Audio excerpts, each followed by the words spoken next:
Okay. Here. Why?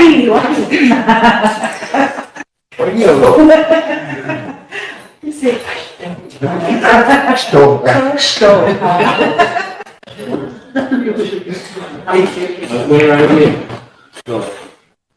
Good morning, Council. I'll call the meeting to order at 10:01.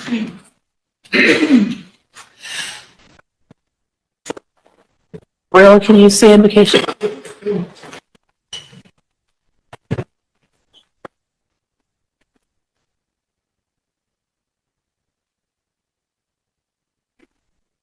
Watching my picture, like, watch it, check out the law.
Thank you, Royal.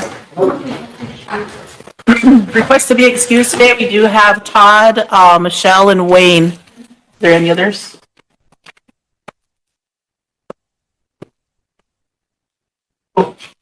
And Totes Swan. I think Chris is going to be late. Haven't heard any other? Anyone else?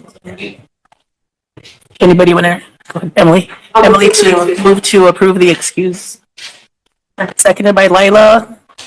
Question by Stan. All in favor?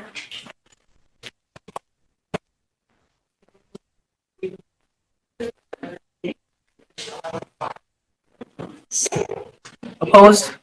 Yeah. Not voting? Do we need to have a motion to seat her as Sarge? I'll make that motion, sir. Motion by Ben. Is there a second? By Bill. Question by Cowboy. All in favor?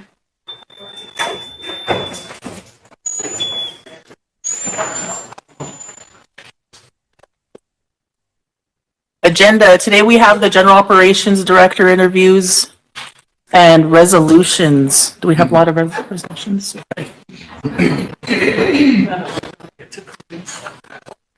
Are there any other agenda additions, Ben? I don't have any agenda additions, Madam Chair. I just was going to say, just for the record, I'm going to be recusing myself from this deal because I do have a relative that's on it also. So I'll be in for the information, but I'm not going to vote or do anything. Okay. So, that way. Emily? I was just wondering if we were going to see the 2 vacancies that were brought up yesterday for those committees, if people stepped down, or if there was any other vacancies that need to be filled. Madam Secretary just informed me that with all of our resolutions, if we get to it today. Okay, can we add it just in case Yeah. we get to it? Okay. Committee? Are there any other agenda additions? Right. I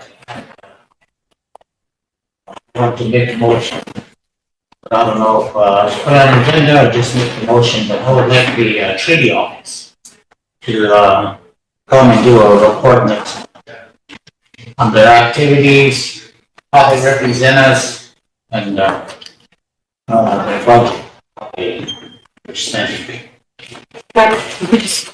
Well, I just wanted to provide an update from yesterday's meeting that Madam President said that she would temporarily be having treaty report underneath her monthly report until we can officially get the constitutional agenda updated. So I just wanted to thank you for that.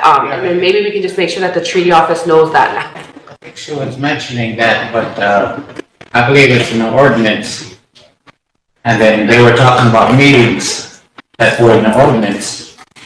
And, they talked about, Redco, all these organizations that they were reviewing in the, with the NACTA committee, they got the, resolution with all the entities' names. Because there's no, nothing in place, I just wanna have them start with just next month, just for now. Royal, did you want a motion to have a special meeting for a treaty report? Yes. Yes. Move on. I'll second, but I also have a question. Sure. I just wanted to know if my colleague, rather than have a special meeting, would consider putting them on the agenda on our third meeting of the month?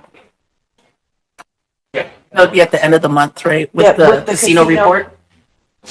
And then, those line items to report, because it was a surprise just for that resolution that came. I didn't like that, really uncomfortable. Standing Rock, when we look at Standing Rock, when we look at, Dakota Access, and we look at, how they went about. Fraser was ready to have, BIA police come to Standing Rock. But then we look at Dave Arshamble and everything. So even the resolution itself came as a surprise. And I hear about these things that happen out there. So I just kind of want to know what all has been done. And then also maybe give some, maybe have some, when we look at the treaty office, when we look at this, paper, there's a, when programs are under the tribe, they put their emblem here and then they put this flag here. Because that says that, what, they're funding, they use our accounting system, there's a whole process that, and we're the only treaty office that, is supported by this body. And, they other treaty offices, other treaties throughout the Ocheti Shako, and they have to find their own gas money, they have to beg to go to a meeting somewhere, but our treaty office has they're under our tribe. And, so we have to work together. So with that, that's why I'm saying this. There should be some kind of reporting here, and they should have that training to watch our trust responsibility, to bring in somebody to train to read the green book, and lie now on all them, they have all that knowledge to look at those money, the BIA. So I don't want to take up too much time, but that third week sounds good. So. Would you like to amend your motion to, placed on the third week, Okay. or the third council meeting of the month? Yeah. Seconded by Sherry. Is there a question by Emily? All in favor? 3, 4, 5, 6, 7, 8, 9, 10, 12, 13. Opposed? Not voting? Council. Oh, Tammy? Article 11 of the Constitution, I have a question, but if we can add it, it's just real quick and simple. Where we have. Is there a motion to approve the agenda? Motion by Sherry, is there a second? Seconded by Lila, question by Ben, all in favor? 1, 2, 3, 4, 5, 6, 7, 8, 9. Oh, are you voting, Tammy? Sorry. 10, 11, 12, 13. Opposed? Not Zero. voting? 1. 12-0-0. So today is our general operations interviews. If you look on the second page, it looks as though there's going to be 9 present for interviews. Okay. I don't know how council wants to go about it. Do you want to go off air for the interviews, or do you want to remain on air? Are we ready just to go down the line? Is everybody here that said that they'll be here?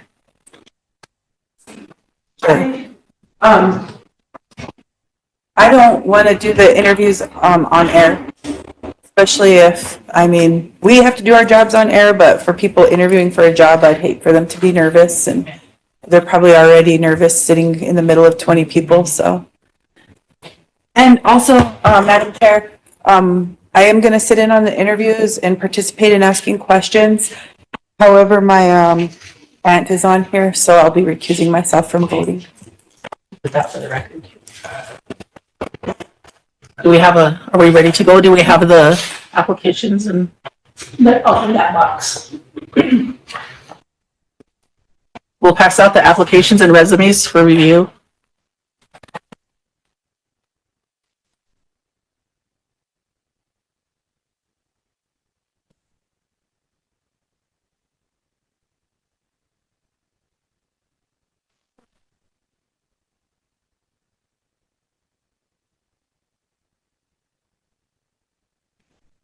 Do we have Nicole? Thank you.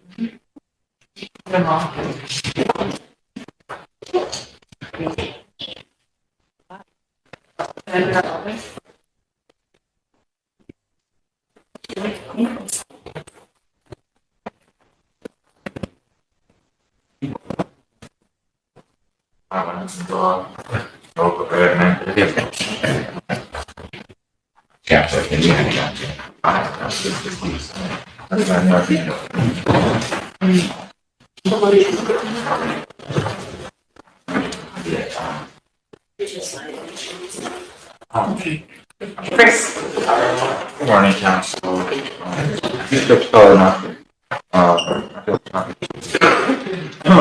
So there's a post sign that says wrong number, and anyways, he just reached out to me and said that he's still coming in.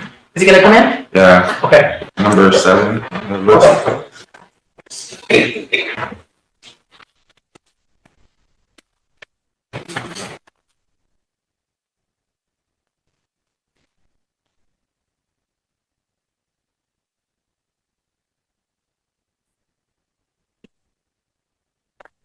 You have him take us off.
Bob's the chair.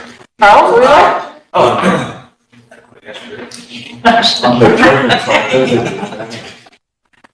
They're all blaming you. I'm the chairman, so I'll designate you to read it in. Okay, delegating, there you go. There you go. You just said.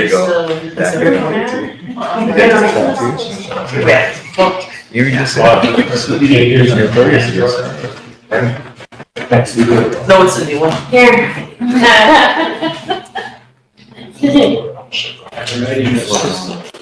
I'll read it in now. Bob, you'll do a motion for emergency legislation. I can bring it on for you. Okay, could you? I'll do the motion for emergency legislation, seconded by Chris. Question to Carrie, all in favor? 2, 3, 4, 5, 6, 7, 8, 9, 10, 11. Opposed? Not voting? 11-0-0. Madam Secretary, what's the number? Let's go on. Terry's gonna read it when I can't see. 285. Motion to approve resolution 24-285. Motion by Sherry, is there a second? By Tammy? I thought they had a 285 yet. I thought that was the last one too, maybe not. And I have 284 we ended with.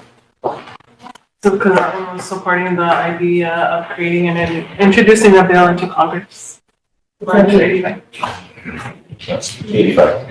285. Yep, 285. You didn't share? Okay. Did you get a second? Fourth, Yeah.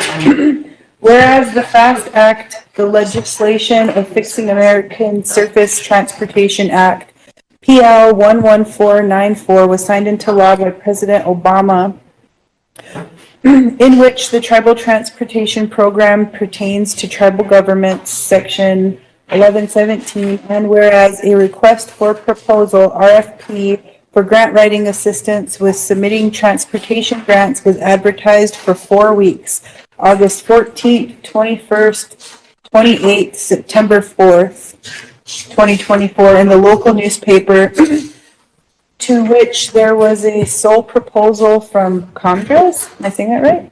Condress? Lee and Jackson, KLJ. The RFP was re-advertised the second time for 1 week, September 11th through 18th, 2024, in the local newspaper.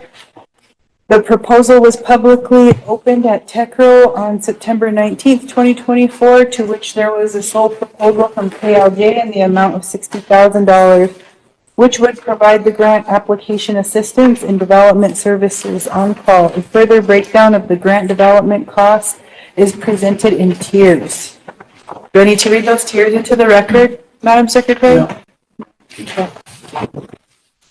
KLJ is the sole company with a proven record of successful grant awards. KLJ has assisted an RST transportation program with various transportation grants that were awarded, totaling the amount of $44,304,132.42. Whereas the RST Transportation Committee at a regular meeting on October, what was the date?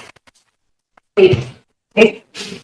October 8th, 2024, discussed KLJ's grant writing assistance proposal. And a motion was made by, As amended, you want to refer back to the committee motion on that? On the second page. can we just say that the motion was passed and recommended? Do we need to name who? I don't think we need to name, we could just put the motion. Okay, motion was passed to make a recommendation to the council, so strike out the by Yeah. and seconded by, okay. A motion was made to make a recommendation to the RST Council to sole source KLJ to assist the RST Transportation Program in submitting transportation grants to meet the need of the tribal priority list. Now, therefore be it resolved that the Rosebud Sioux Tribal Council hereby acknowledges the Tribal Transportation Committee recommendation and accepts KLJ's proposal as the sole source up to the amount of $60,000 dependent on the type of transportation grant to assist the RST Transportation Program with transportation grant submittals. The contract agreement with KLJ will be legally reviewed before before President Woodenknife or the designee signs the documents to ensure the best interest of the tribe is met. Did that say our attorney? And our attorney? President Woodenknife and the attorney, in-house attorney? And RST in-house attorney. Now therefore be resolved that the Rosebud Sioux Tribal Council hereby authorizes the tribal president or the designee to sign any and all documents pertaining to the transportation grant writing assistance. Yes. All right, any discussion? All questions? Question by Emily? I have a question, just when there's only one bid submitted, do we have to source or say that they're a sole source? Wasn't there several requests put out? It was RFP'd several times, but only one person responded, so that was the only bid? Usually they do. just Okay. Because it was put out for RFP. Okay, so it does have to say sole source in there, I okay. think we were just talking about that, if it's like the third time and they don't get any RFP at all, then the director can go and. Okay, I was just wondering because it seems like they would have wanted to bid by default and it wouldn't be like a sole source selection, so I was just wondering. Okay, thank you. Question by Emily, all in favor? 1, 2, 7, 8, 9, 10, 11. opposed? 0. Not voting? Yes. 11-0-0. The next one we'll do is for the social services. It has a number 2024-264.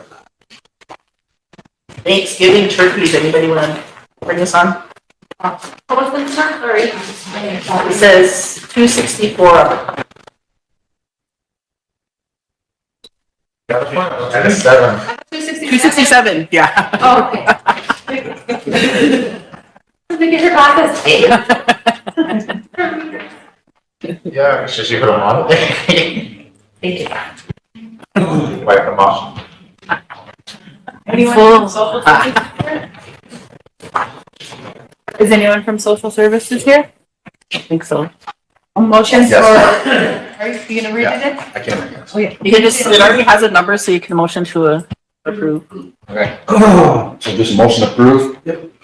Yeah. 267. 267.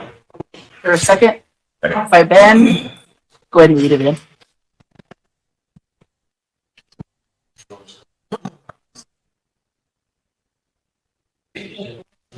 I'll start with the fourth whereas.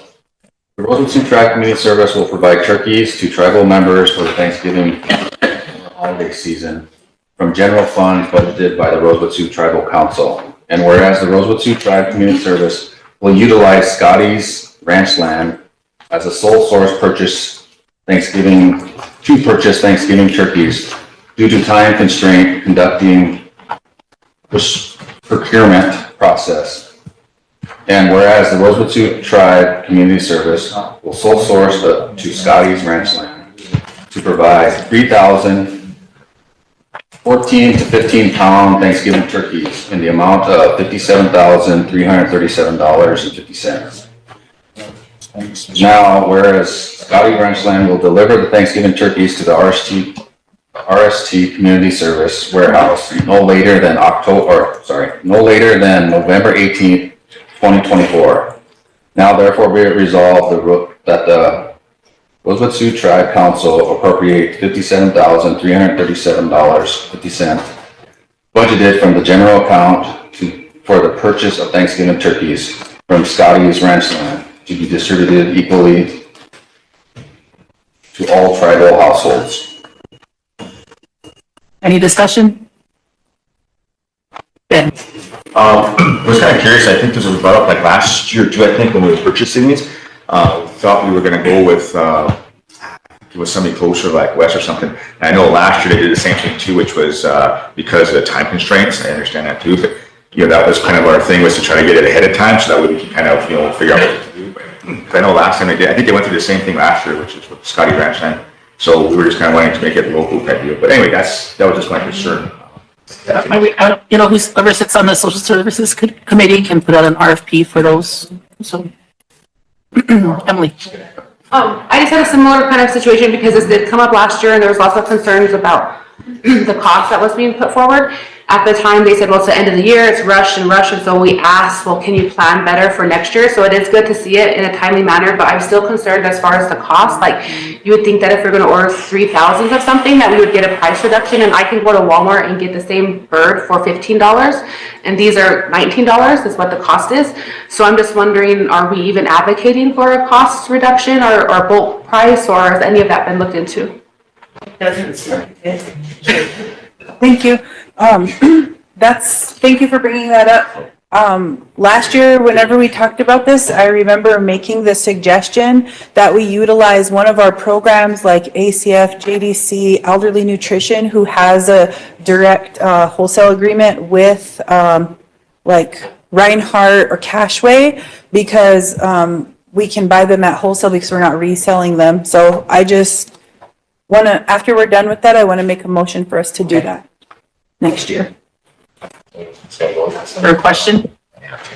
Okay, Chris, all in favor? 1, 2, 3, 4, 5, 6, 7, 8, 9, 10. Voting, Connie? No, just What is it, 10? 10, yep. Opposed? You have to order. Not voting? 10-0-1. Sherry, did you want to? Yeah. I want to make a motion that next year, our holiday Thanksgiving, turkeys that we give to our tribal members. And hams too. Yeah, and hams, be sourced from one of our programs. We have a contract with a food service provider. Is it just for next year or for future purposes? Future too. Thank you, Emily. For what? For future purpose, yeah, all future purposes.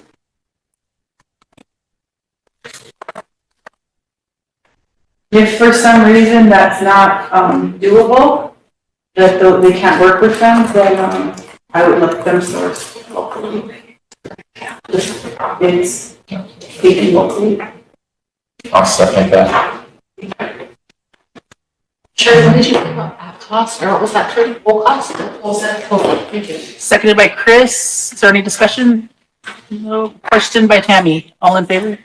1, 2, 3, 4, 5, 6, 7, 8, 9, 10, 11. Opposed? Not voting. 11-0-1. We do budget for that every year for turkeys and hams out of our general account. Okay, the next one we'll do is the Commodity Credit Corporation. Funding for $236,000. I think this one's social services too. I don't have a number.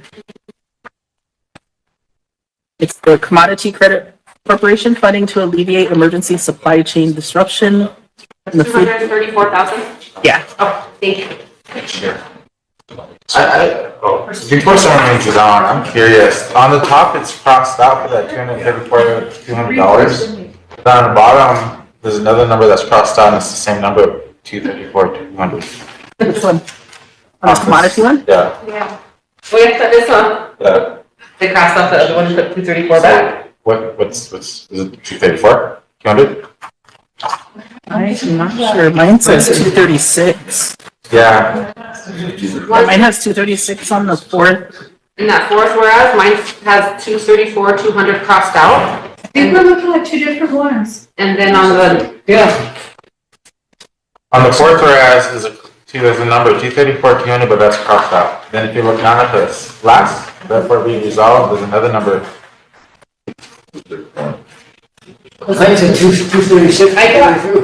I got two.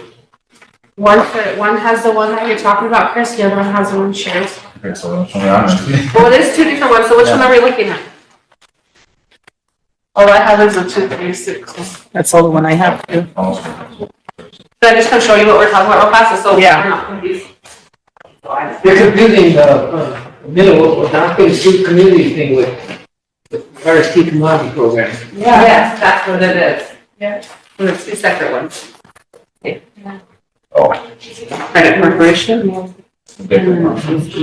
Commodities and distribution.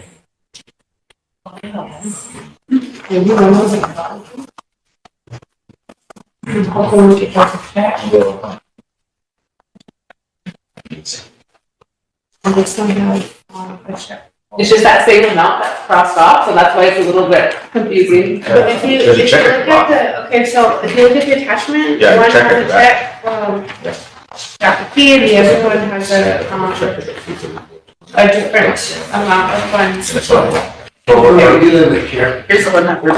So we're looking at the Madera Canton one, huh? We're looking at which one? The Madera Canton, Sioux community. The commodity food distribution one has a 234,200 check, included with, Shopee. Yeah. So that's the one that you're looking at, right? The one with We got Shopee this check? one, and then we have, So those are separate, right? Yeah. Yeah, okay. So it's two separate resolutions yeah, for different funding sources. we just didn't have the one copy up there. Yeah, no, this one's, yeah. That number 286. It will be 285, yep, 286. You read that, this is it. We're late, treasurer, so we table all your resolutions.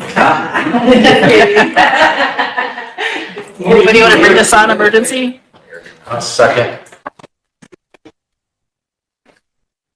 Who made the motion? Mike. Oh, Mike. I'm sorry, Mike. Motion by Mike for emergency legislation, seconded by Chris. Question by Sherry, all in favor?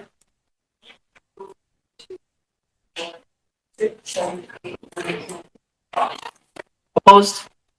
Not voting. 12-0. Wants to read it in. Motion for approval. 286. Go ahead, Chris, you can pronounce that. Minnesota, try that name better than I can. Oh, I'm sorry, who seconded it? Ben. Alright, start off with the fourth whereas. The Madera Canton Sioux community has generously made a grant available to the FDPIR program to alleviate food supply chain and make disruptions.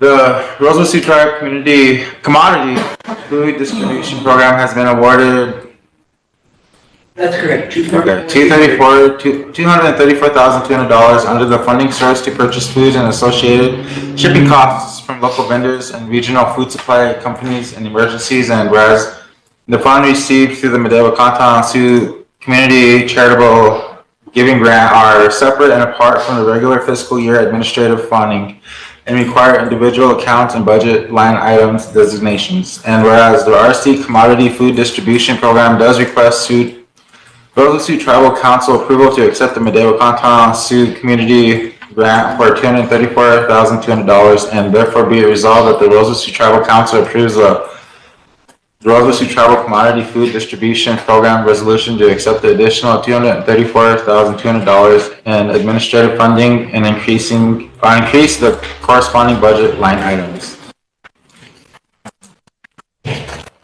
Discussion. Question by Emily, all in favor?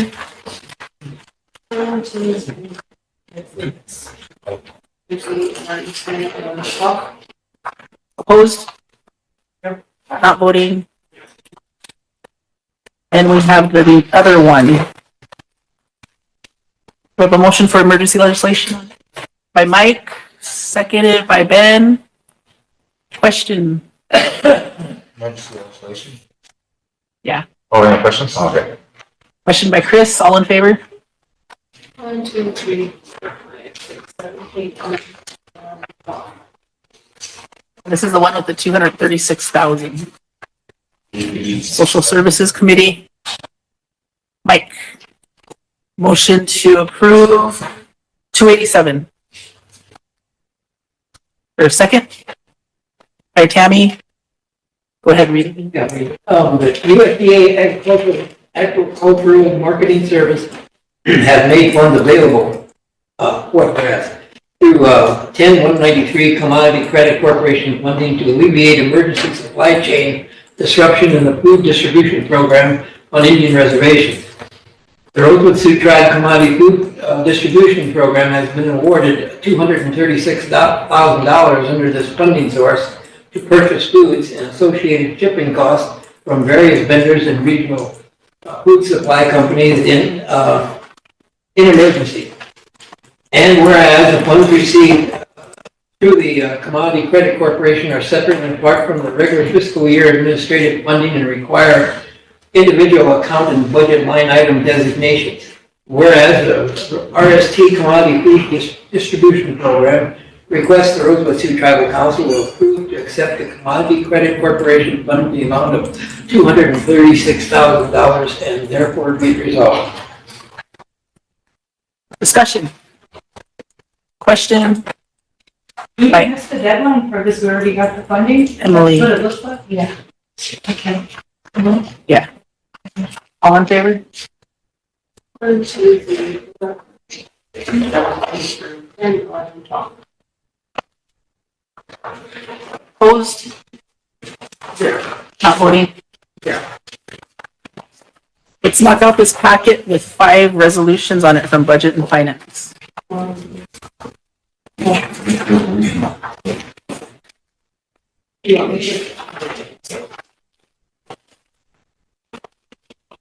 Madam Chair, Yes. in speaking with the treasurer, he says that there's one resolution in this package that has a bid date of tomorrow. We probably could take care of that. Yeah. In this packet, 1 through 5? Or this-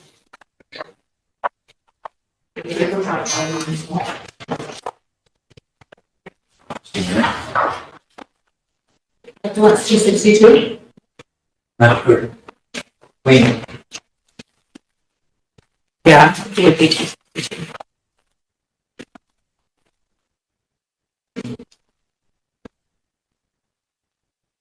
Yeah. Motion to,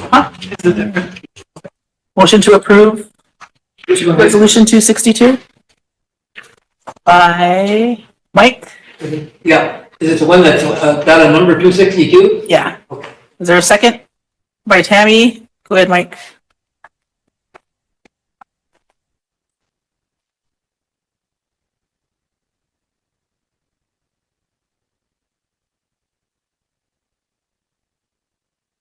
Is this an emergency legislation? No, it's already been assigned a number. I'm sorry.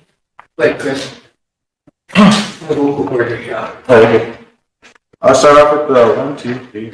I'll start with the 5th whereas. Whereas the overall responsibilities, including in the mental health consultant contract, are to provide individual child observations upon referral. Schedule classroom observations 3 times per year, consult with parents and staff as needed, facilitate monthly team meetings on positive behavior support plans. Schedule monthly meetings with the behavioral intervention specialist and mental health wellness manager and complete required monthly reports. And whereas no sealed bids were received from the 2 weeks advertisement on April 29th, 2024 to May 10th, 2024, and May 13th through May 17th, 2024. Should I say that name? Yeah. Yeah. Can I say the name? Yeah, you can. Okay.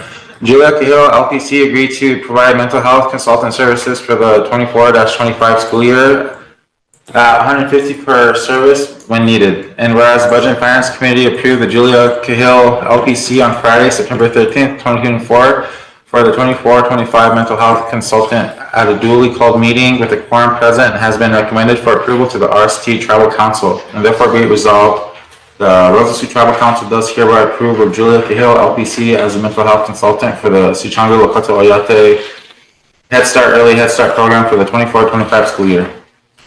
Discussion. I have a quick question. where it says 150 per service, is that like a typical thing, or was that supposed to be like 150 per hour? I was just making sure that we're paying the appropriate rate. I don't know what her agreement says. Okay, just making sure. It went through budget and finance, so it looks like on the 13th of September. Okay, I just assumed certain services might take longer, and it just seemed weird to have $150 per service, knowing that each service might be different, so I was just wondering. Any more discussion? Call for the question. Emily, all in favor?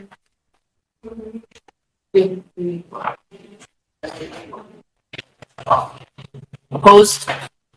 Yeah. Not voting? Yeah. Motion pass. The next one is 3 pages back. Resolution 263, Kiva Institute. Budget and Finance. Which one? That's, T63. Yeah. It has 205 at the bottom right corner. 205. 2 of. Yeah, 205, and then it should be 3 pages back from that resolution we just read. Motion by Mike to approve resolution 263. Second. Seconded by Sherry. Read it in. Yeah, I'll start with the Chacoin whereas. Stronger Research Development will engage in Kiva Institute LLC, PO Box 1320, Hilltop, Arizona, 8595, to provide a comprehensive on-site 3-day comprehensive training entitled OMB Uniform Guidance and Cost Principles, October 15th through the 17th, 24 at the Rosebud Casino, targeting Rosebud Tribal Directors, Administrative Assistants, Finance Monitors, and Tribal Council. Whereas the SRD is seeking Rosebud Tribal Council approval to enter into an agreement with Kiva Institute to provide the OMB Uniform Guidance and Cost Principles in the amount not to exceed $39,000. And whereas expenses incurred from this training will be billed to Sioux Research Development's regular PL 93-638 budget, and therefore be it resolved, the Rosebud Tribal Council approves SRD to enter into an agreement with the recommendation of the Tribal Economic Development Committee and authorize Sioux Research Development to enter into contact with Kiva Institute. Provide the OMB new uniform guidance and cost principles in the amount not to exceed $39,000. Therefore, be it further resolved that the Rosebud Tribal Council hereby authorizes the tribal president or the designated officials to sign and execute all applications and all documents therefore. And the back is the price quote. Any discussion, Emily? I just had a quick question, if it needed to be amended to remove the dates, since I think those dates had passed and they didn't get held. We've already had the training. Oh, there it is, Yeah. training. And you're after the fact. Oh, okay. Yeah. I thought the It was email last came- week or the week The before. email came through that they had to be rescheduled, and so I just didn't know that they had it, so that's what I was asking. They had it, didn't they? No. The last email from Sarah said no, that they'd have to reschedule. Okay. What were the dates on that? That's why I was wondering if we could just remove the dates and just say that they'll be held at the casino. Amending approved dates. Okay. That, madam? Question, or did I second that? I think I seconded that. Sorry. I thought you No. Sherry seconded it. Tammy, I'll question it. question by Tammy, all in favor? None? The dates. All opposed? Not voting. Yeah. Motion passed. We go to the next page. 264. Motion to approve. Motion approved by Mike. Is there a second by Ben? Go ahead and read it in. I'll start with the, Zapta whereas. The Rosebud Tribal Council is aware of the importance of a priority listing to comply with PL 93-638 Home Improvement Program for fiscal year 24, and whereas the list consists of 76 applicants, 61 who currently have completed files and are meet the eligibility criteria, with 20 applicants and 35 points and over. Whereas the Great Plains Regional Office Aberdeen Area Housing Improvement Program fiscal year 24 application process and funding cycle announcement step 6 requires the fiscal year 24 We skipped Yeah, it. you're reading from the wrong one. Yeah, he's reading. I wasn't sure that. We skipped one before that. We could follow through with this one. Okay. Yeah, well, Change then the we'll just go number. back to the one before. Just amend it to Yeah. number 265. It'll be 265. So, should I finish this one then? Just keep reading. Yeah, just keep reading it in. My bad. Whereas the fiscal, I'm sorry, I gotta laugh. Whereas the fiscal year 24 HIP available funding email dated August 12, 24 from the BIA Great Plains Regional Office, the Midwest regions consists of 16 tribes. Rosebud Sioux Tribe was included and awarded funds of 8 projects. 4,800,000 for Cat B repairs at 60,000 each for the recommended 8 HIP eligible recipients. And includes administrative support costs of $55,344 for a total HIP award of $535,344, and therefore be resolved that the Rosebud Sioux Tribe Council hereby agrees and supports the grant application for fiscal year 24 HIP Tier 2 list distributions, and be it further resolved. Discussion. The question? Let me go back a page. Question by Tammy, all in, Oh, I'm sorry. The question, so sorry. Just in relation to the HIP from yesterday, this is different and not, right? Yeah, this is different. No, that's already up there, okay. Sorry, I'm out of my head. Thank you. Question by Tammy, all in favor?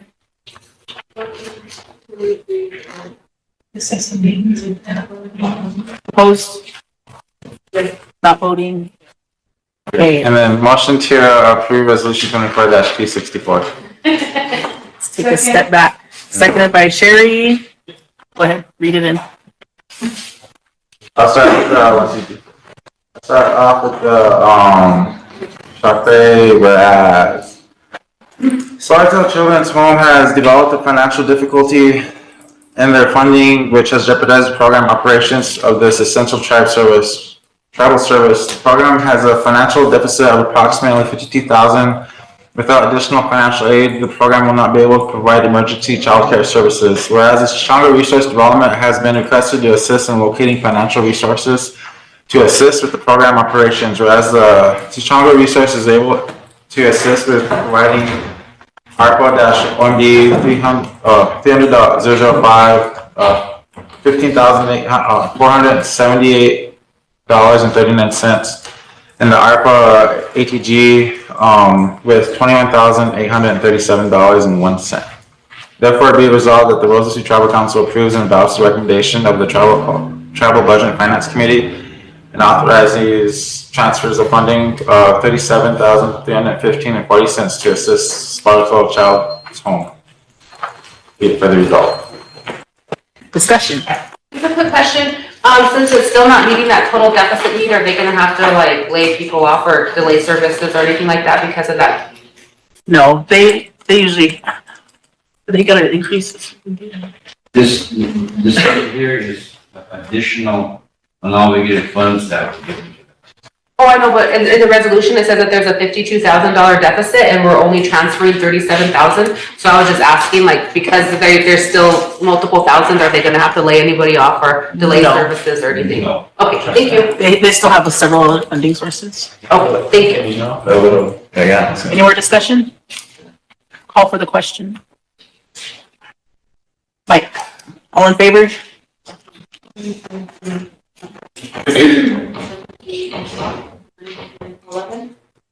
Opposed? Yeah. Not voting? 11-0-1. I'd like to make a motion that the Budget and Finance Committee do a budget analysis and review why this program has a deficit, and to see for them to, well, do the budget analysis to check their revenue versus spending, and just to bring back to the council what's kind of going on here, why our program that takes care of our children has a deficit. Thank you. Second. You get the full motion? Wayne David, which is Steve, which shed some light on it. Seconded by Tammy. Question? By Robert, all in favor?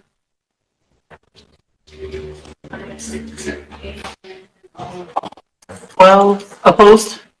Yeah. Not voting? 12, 0. The reason why the program was in a deficit is the money that we get from a third party from the state wasn't put into their account. So the account was in a deficit. When we transferred their actual revenues in there, our deficit. That all got straightened out a few months ago. It was on accounting error, basically. Well, the money that we're collecting was going into the general account. Oh, so we were collecting and billing the Yeah. third party, it just wasn't going to the right one, but that's remedied. Yes. Okay, thank you. Motion to, create 24-66. Motion by Chris, is there a second? Seconded by Ben. And read it in. So is that whereas the Consolidated Appropriations Act 23 PL 117-328 authorized a permanent nationwide summary electronic benefits transfer, the summer EBT program beginning in 24 by amending the Richard B. Russell National School Lunch Act 42 USC section 1762 to provide summer means programs and establish benefit levels for all state and Indian tribal organizations operating the program. And whereas the RST WIC program recommends that the Rosebud Sioux tribe to notify the United States Department of Agriculture, Food and Natural Services or Nutrition Services of the tribe's notice of intent to administer the summer EBT on the Rosebud Sioux tribe in fiscal year 25. And whereas on September 19th, 24, the RST Health Board has passed, do I read that part? No. The following motion. Treasury Fund fiscal year 25 administrative matching funds in the amount of $190,291.42. Therefore, be it resolved that the Rosebud Sioux Tribal Council approves and adopts the recommendation of the Health Board to approve the tribal participants in the summer EBT program for fiscal year 25. As amended, or you want to do as amended and strike that out? The motion part? Budget and finance? Because this whole thing says Health Board on it. This is, Yeah. Yeah. So amend that, I'll strike that and put budget and finance yeah. as amended. Oh, it says It does say H on there though. Good health boards. What, 3 health board? Yeah. Okay. I have a comment whenever we're to that point. So I think we could leave it as health board if it was recommended up from health board committee? So strike my strike. Are you still striking the motion? Motion by, I'll strike that part, though, the motion by, the motion all the way down to the not voting part. Okay. discussion. Emily. Thank you. Honestly, so here's where I can look back at my notes if that's okay, but I just wanted to bring it up because this did make it through, health board up to council, but it was mainly just hoping to have a small discussion on it because this is a new thing. It is a big cost that we are gonna have to cover to do that. We currently have no staff to do that. The WIC office did this plan for us because, for the chance that council did want this, we didn't want to miss out on the opportunity, so we did have her go through and get this all together. But I just wanted to bring that through because I also want to make sure that it matches and kind of complements what our existing is. So things like our summer foods program, if this can be set up in a way that it complements that and helps supplement that, I think that would be best because the summer EBT program is only for those that are eligible for EBT. So it's not going to be for all of our people. And it's really hard to discriminate when it comes to food, especially during those summer months and especially in this economy. So I just wanted to throw those things out there that yes, this is an amazing opportunity. We don't want to turn it down just because our governor did, but at the same time, it is going to come with a big price tag. And I don't know if we have that funds to even appropriate or how that looks long-term as well. Mike, Sherry. First of all, if Wayne could address the funding thing. What would be the source of our match, Wayne? Right now, the only funds you have available are the LATC funds. And there's plenty of money there? There's money there for stuff we want to do, yeah. But that's only for this year. Next year would be a question. Right.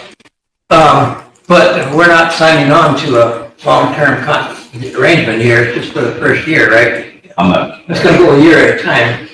If we can't provide match money, then we just won't get it next year. Now, I'm guessing that the way this will happen is, a WIC will probably, put these funds on their WIC participants, purchase card. They have a little debit card that they use. So the thing with that is if we do have WIC carried out, then those cards are only gonna be for WIC eligible needs. What you say? WIC eligible, you have to also be EBT eligible. Yeah, but I just meant like the foods that you can buy, like EBT, you can buy, you know, a lot more freedom, whereas WIC, you have to, so that would be the thing is, if we But do they're using the EBT guidelines, so people will be able to buy just about anything. I don't think so. I think the way that, we can get clarification, but I think the way Missy presented it is we would have to follow the WIC guidelines, so they would be only eligible for WIC eligible foods with this summer. And that's good, WIC eligible foods are pretty extensive, you know. Yeah, no, I just wanted to make sure everybody was clear that it wasn't like regular EBT. Sherry? It's been a while, but, this came to budget and finance in like April, I think. We spoke with the WIC director because of the costs that were imposed on it and, then the restrictions. So the budget and finance committee decided not to move forward with it. At the time, we decided that, we talked with the WIC director and she was really, willing to do it. There's some heavy initial costs up front and a whole system that needs to be created and a lot of training behind it. And we're unsure if this is something that's going to continue to go. So one of the things that the committee talked about, but we didn't make any, we didn't take any action on it, but we did discuss the idea of rather than putting this into a program, that's going to restrict who gets assistance, that maybe we create something locally or do something that offers or makes food available for all our membership that are struggling. So I just wanted to bring that up. It did come to budget and finance and we didn't push it forward. Mike? If the federal government has authorized a summer food program through the WIC program, then the state would be operating it. So I think that's why we would want to, and then in that respect, then the state would have to put up the match money, which they probably won't. When you correct me, you cannot turn here. Turn it to the last page and then you'll see the match on there that Rosebud has to provide. Right, $190,000, yeah, I know, yeah. But I'm guessing that, we don't handle this through WIC, then it'll have to go through the state. State handles EBT. I'm not positive, but I think that the state turned this program down. Well, that's what I mean. Yeah. Exactly. So, Probably because they didn't want to do the match. correct. Yeah. It shouldn't be. And it is a big price tag, so that's why we proposed it to go forward for this discussion. Just because I think there is a need there, but like balancing out and finding the funding. Well, right now you've got the money. Through supplemental funds that we're probably not going to get next year, but why not take advantage of it for at least a year? You know, better than nothing at all. Any more discussion? Sherry? Could we call Missy and ask her to come down and table this? Yeah. Yeah. Yeah. Or until she gets here? Yeah. I'll second a table until she gets there. Motion by Sherry to table, seconded by Emily. Question? On the table. Question by Chris, all in favor? Table 266. 4, 5, 6, 9, 10, 11. Oppose? 1. Not voting? Yeah. Or do you have it there? I have. Did you get it up to us? This first one is from SRD, and it's a resolution that allows us to apply for a grant.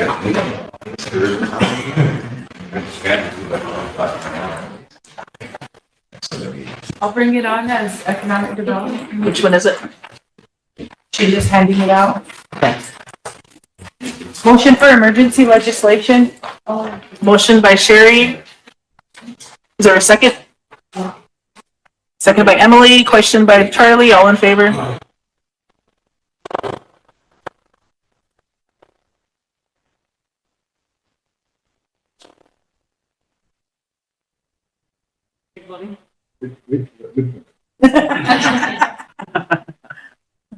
Okay, all in favor? All in favor.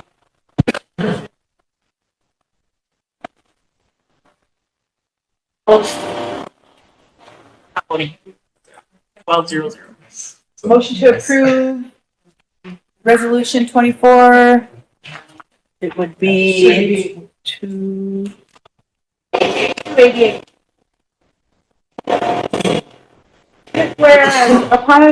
Whereas contingent upon award, the Sioux Resource Development shall implement the grant in accordance with all tribal federal requirements to achieve identified goals and objectives. And whereas, SRD will partner with South Dakota Native Tourism Alliance to provide technical assistance to the Rosebud Sioux tribe in developing a comprehensive culturally based training program and provide community-based educational opportunities designed to promote Native-owned businesses, emerging entrepreneurs, and Indigenous artisans in an effort to achieve substantial community benefits through increased community tourism capacity as a pathway to sustainable economic growth and elevated standards of living for tribal communities, and therefore be it resolved, the Rosebud Sioux Tribal Council authorizes Sioux Resource Development to apply for the 2024 Department of Interior Bureau of Indian Affairs Tribal Tourism Grant,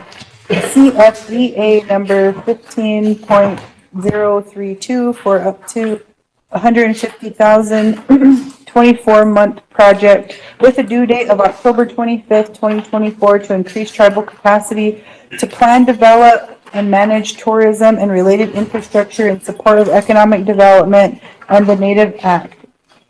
And be it further resolved that the Rosebud Sioux Tribal Council hereby authorizes the tribal president or designated official to assign and execute all applications and all documents thereof. Discussion. Emily. Thank you. I just had a quick comment. Whenever this was discussed at committee, I just wanted to provide, I don't know if it's a concern or a comment, but this is a great opportunity for us, but I just want to caution us that we're skipping a few steps, probably several steps, in order for this to be really successful. One of them is just establishing an office that would do this type of work. We don't have that. Another one would be establishing policy to make sure that not only are we protected as people, but our resources are protected. We don't have that. Another step would be developing a board locally so that we could have people that would oversee this, that we could set up things like, what's it called when you go to other cities? Anyway, just having a better structure of what this kind of system would look like. We don't have that. Currently, we have one person who dedicates some time to this, but that is not their full-time position. They have expressed the need for support in this, and we have not provided that. So again, it's one thing to keep going after money, and it probably looks really well. It probably would even help this tourism alliance to get this forward. But for us as Rosebud, we really need to put in the work and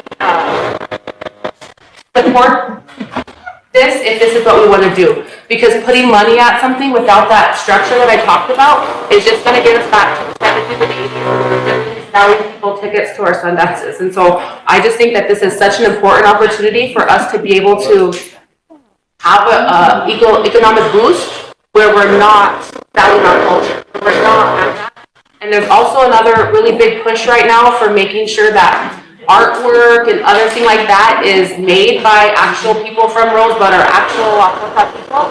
So we have an opportunity to develop things like a seal that we could put on things that are getting sold or things like that. But I'm just putting that out there because we are missing quite a few steps to making something like this successful. And capacity and staff and policies, and those are really important. Thank you. Tammy. Is this something that we could possibly, I mean, is this funding going to be there next year? I'm not sure. Sure. And, oh, I'm sorry, Royal. That's a question I have because in the past, there was a tourism office in the 90s. Willie or Wayne, whatever became of tourism office. I know some of the jobs, some of its scope of work was 2-year project. that there was a cultural resource code that went into that office where they identified plants. And then I think that got stopped, and then they were gonna do a agreement with I think it might have been BIA or some office out of Denver, some funding. And then it came to a halt. But those that work that they researched, they were trying to have like a funnel to offer courses at SGU to create an office here on Rosebud, and then people that were taking classes can come and work at the internet, that building. So anyways, the tourism office back then did a lot of work. I don't know if you remember Wayne or Willie back in the 90s.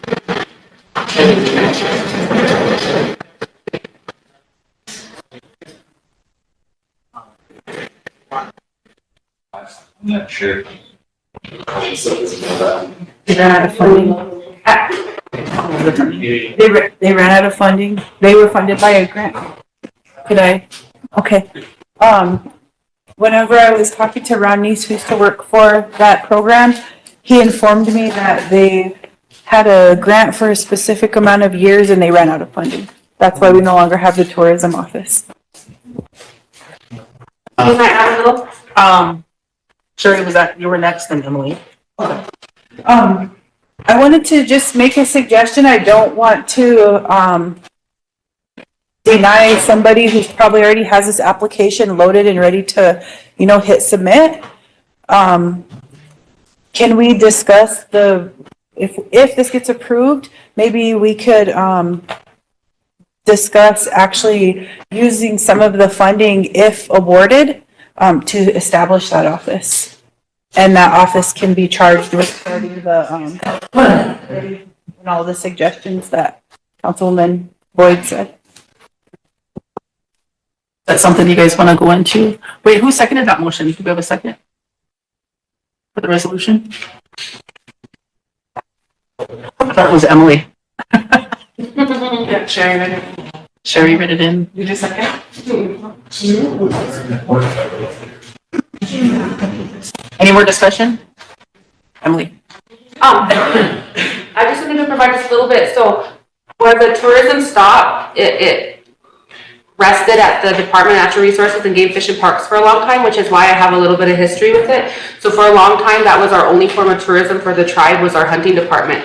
And so I worked for several years in developing tourism, but from a perspective of preservation and conservation. So I did a lot of, we went to Canada and we visited some other tribes about how they're using economic development to protect their resources, but also to connect to their culture. And so that's why I push for this type of thing, because I know it's happening in other places and people are able to make money by doing it the right way. For example, at Haida Gwaii, they allow visitors, but they say you can only have 12 at a time. They say, there's all of these things about restrictions and protections and who can access what at what time and all of that. And we don't have any of that. And so to go after a grant to develop touring classes without having protective policy is just not going to work. So I understand that. I don't want to turn down money either, but I really wish that they would have went for funding for the development of office, because once you lock yourselves into developing curriculum or developing something else, it's really hard to then change the intent of that grant funding to back up, because a lot of our grants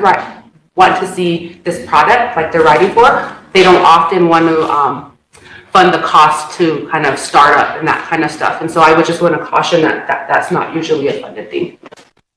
Any more discussion? We need a second on the resolution.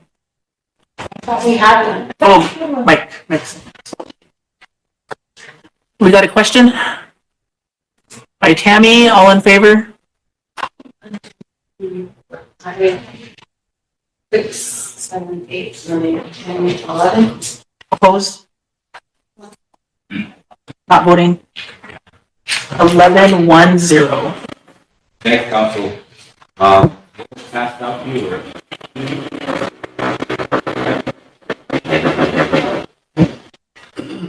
Two resolutions, and what they are change orders to the two bridges that are being constructed. One is the Crow Dog Bridge, and the other is the Hollow Horn Bear Bridge. And the Crow Dog Bridge, and both of these bridge orders are to change the bridge material from asphalt to concrete. And so for the Crow Dog Bridge, we've got to add $95,725. So we need to reconsider and amend 2024 and add the Crow Dog change order number 1 and increase the contract by $95,725. What's the original resolution number on that? It's what's the original?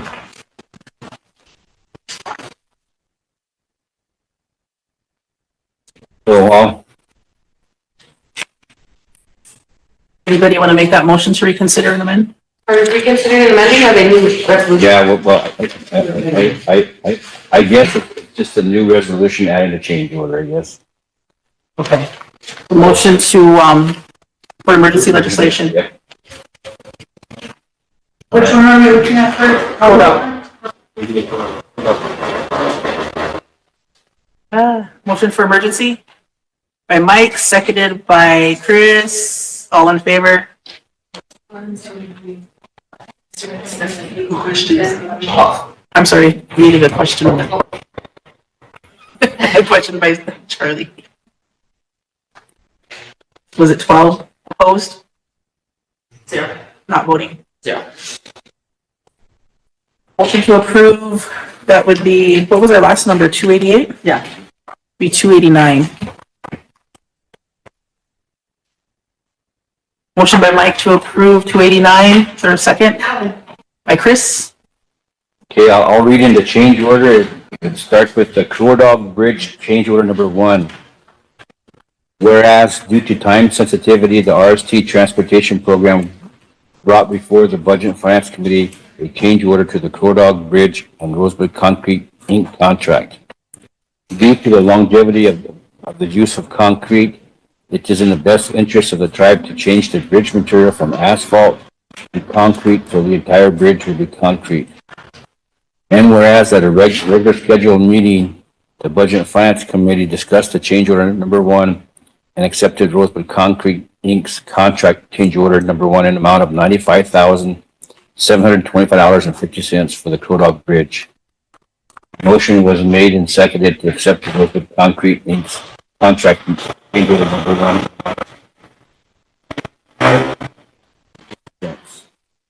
Therefore, be it resolved, the Rosebud Sioux Tribal Council hereby acknowledges the Budget and Finance Committee recommendation, accepts Rosebud Concrete Inc.'s change order number 1 of $95,725. Discussion. A question by Sherry. All in favor?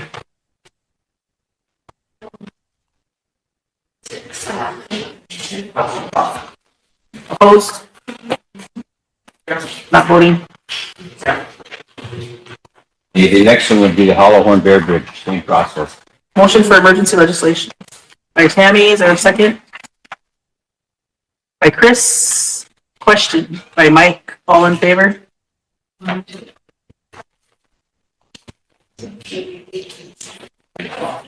Opposed? 0. Not. Motion would be resolution 291. 290. 290. I thought 290 was 500.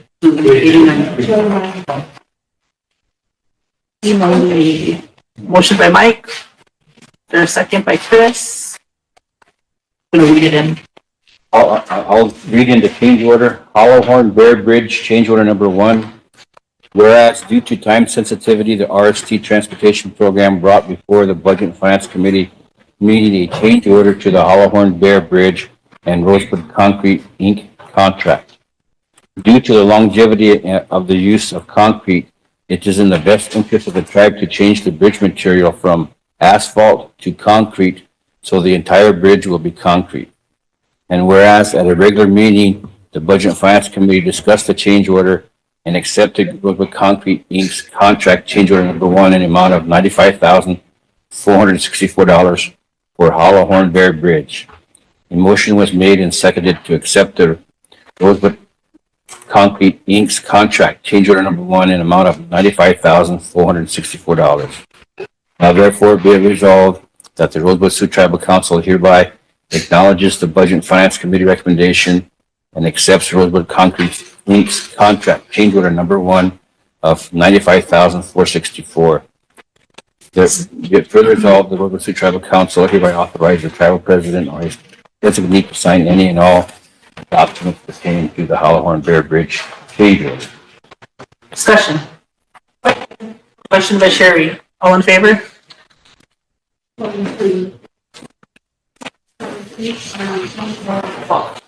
Opposed?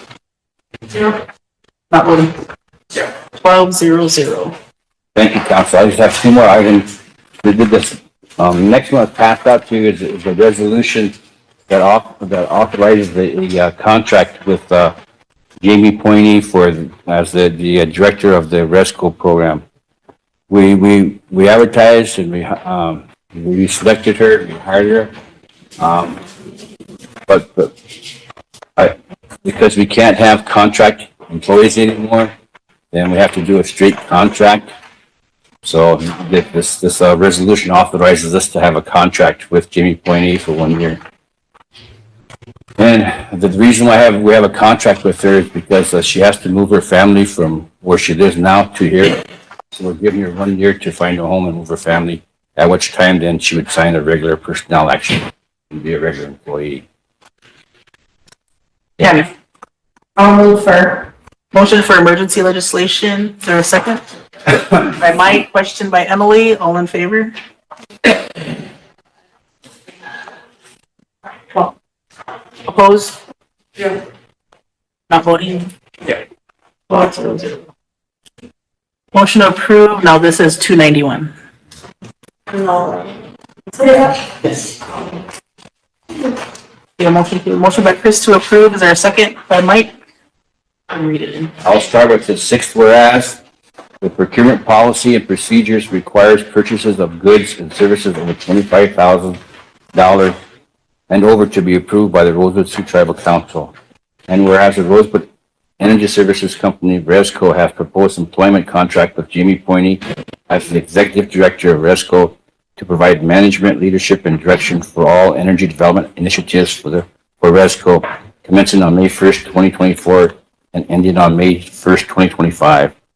Now therefore be resolved that the RST Tribal Council adopts and approves the recommendation of the Rosebud Energy Services Company and retains Jamie Pointy as the Executive Director of RESCO to provide management, leadership, and direction for all energy development initiatives for RESCO on a sole source basis for an amount not to exceed $100,000. It also resolved that the President of Rosebud Tribe or her authorized delegate are authorized and directed to sign and execute any necessary documents to retain the services of Jamie Pointy as Executive Director of RESCO. Discussion. Question by Sherry. All in favor?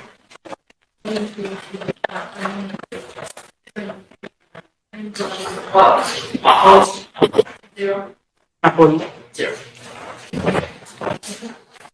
I just have a quick question.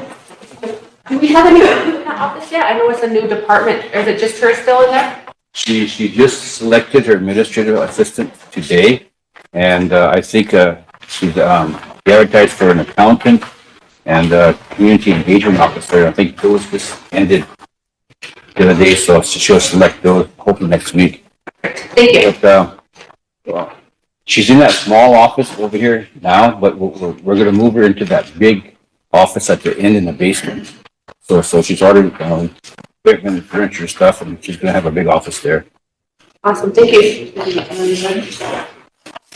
And what this is, council, has passed out here is, if you look in the back, there are motions and stuff by, budget and finance, but the tribe, about a year and a half ago, received a large, grant from, the Indian Health Service to purchase equipment at the, landfill. There are several items. It was over $1 million. But a part of that grant is we had to provide match. So what this resolution does is it identifies the $112,900 match to come from the LATC funds from the tribe. Does that include anything about extending the cell? This here is just for the equipment. We're supposed to be receiving like $500,000 to extend that cell from IHS, because it's going to be 2 years before the new cell is designed and built. But that $500,000 isn't here yet, but we were promised that. This here is just for the new equipment that went out there. We have a motion for emergency by Mike. Seconded by Emily, question by Chris, all in favor?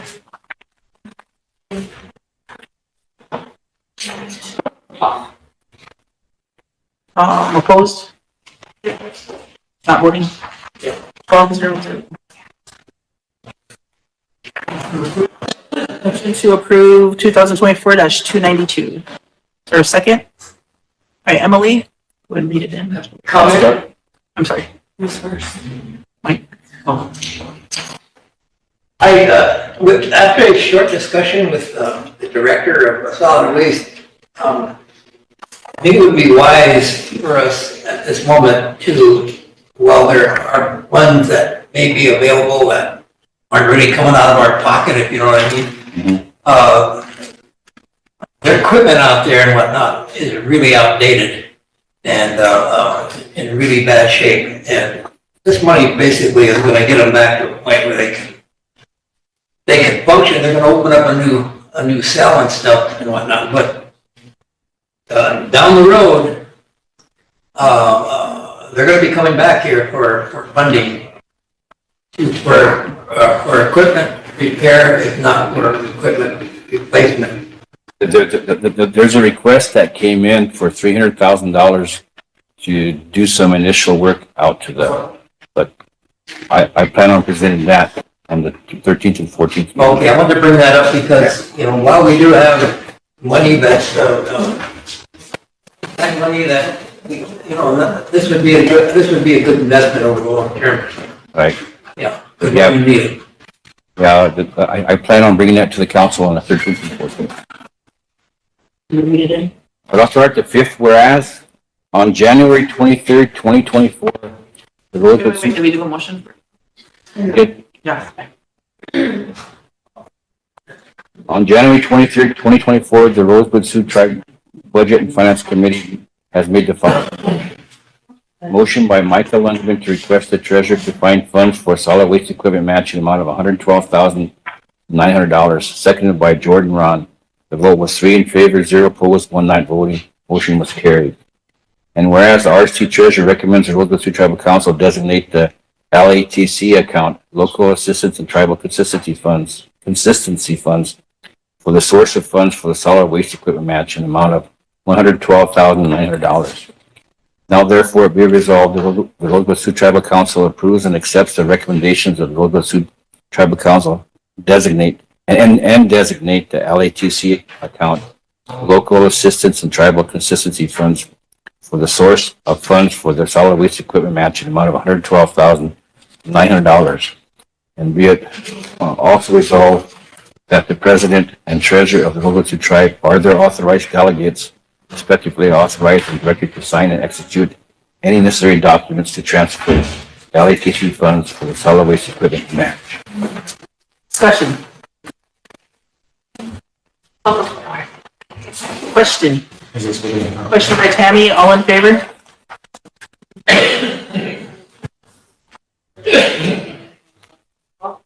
Opposed? Not voting. 12-0-0. Thank you, council. There are other ones, but I can bring them up on the 13th and 14th. Okay. Council Missy is here to explain the summer EBT. You have a copy of the resolution? Yeah, I do. Okay. Good afternoon. Have to kind of reacquaint myself with this. It's been going on for a while now. I'm Missy Barton. I'm the director. Summer EBT is a permanent USDA funded program. There's two parts to the summer EBT. There's administrative costs and there's food costs. Food costs are given. Food costs are per child, school-age child, for June, July, and August. This doesn't interfere with SNAP or, our already summer food program that the town operates. This is totally separate. Let's see. This was offered to ITO and state Indian tribal work organizations, and state work organizations, and SNAP programs for the state. There are I think there were 3 states that are participating in this. None of the ITOs in the Mountain Plains region have opted into this, primarily because this administrative match, we're obligated to 50% of that match. So, and there's a budget attached to this, and that comes out to $190,000, and that's just for the first year. So, I don't know, I guess if we have the money for this or not. We did discuss funding sources on it, but there were some questions that came up.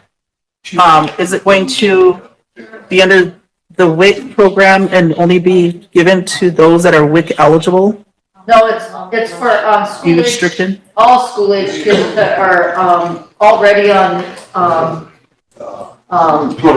assisted programs like SNAP, food stamp, or SNAP, Medicaid, TANF, and the quantity program. So those are the only ones that would be eligible for this. Those So are it will be already restricted just for WIC participants? Okay. Yeah, it's not just for WIC participants, because this is school age. WIC only, I don't even know how this even came to WIC, because WIC, we serve newborns to age 5. So this is kind of way above us, our age group, So when I was kind of first looking at this last in December, I don't know school age kids, I don't know how many there are. I had to reach out to these schools, and I came up with 2,072, and that was with Todd County, St. Francis, and White.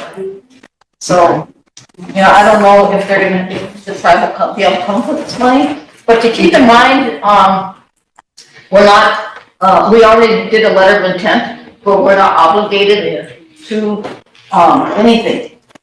But, something to consider is we're gonna have to hire a full-time person, and they're gonna have a background in technology. This, for WIC to become EBT implemented, it took from 2014 to 2020 to become EBT implemented. So it took that long to get those little carts as opposed to the paper voucher. There's a lot involved in it, obviously, and that was with all the ITOs together, all the tribal work organizations in the Mountain Plains region. That kind of drug it out a little bit longer too, as opposed to just one program. But either way, it's a lot of work. I do know that. I came in on the tail end of it, I think the last year or two of them implementing to EBT cards. There's a plan of operation that needs to be done. We need to execute contracts and stakeholders. We have to write policies, eligibility, vendor management. Like I said, there's just really a lot involved in this. And I don't know if the tribe really wants to get involved. I mean, you're not obligated. You could wait until next year. Again, none of the other IPOs have done this, primarily because of that match. They can't make that. I did try to get a waiver on that, and this is statute, so we could get a waiver. We have to, if we choose to do this, we have to do the match. $190,000. That's just for the first year. Mike has a question. So, first of all, the project has to be set up. You indicated that, things have to happen before, food can actually be, distributed to the recipient. You kind of elaborate on that? I mean, you gotta get, you gotta put an office in place, you gotta get, you have to modify the delivery system in any way, and. It's totally separate of WIC, so, I mean, you're a businessman, you know. Right, that's why I'm asking. Yes, with the cards and. Right. There's a BIN number that comes with this, is ACH, through the banks. So will they use the WIC card that the family already has to deliver the benefits, or will it be a separate card? It'll be a separate one. A separate The card. funds have to be kept separate. Okay. And then with that separate card, they'll be able to buy anything that's not eligible in their WIC, right? It has to be WIC approved foods. I'm not under WIC, EBT, I mean, okay, approved food, now, what does that look like? WIC approved. WIC approved? Yes, Okay. so it's milk, eggs, bread, cheese. Yeah, cereal. any kind of Yeah. fruit, basically. Yeah, Canned fruit, live fruit, as I call it, WIC approved foods. yeah, potatoes. No meat. No meat, No. but, flour, No flour. no flour. And October 25, there's a new food package rule that came out, and so our food packages are changing for WIC.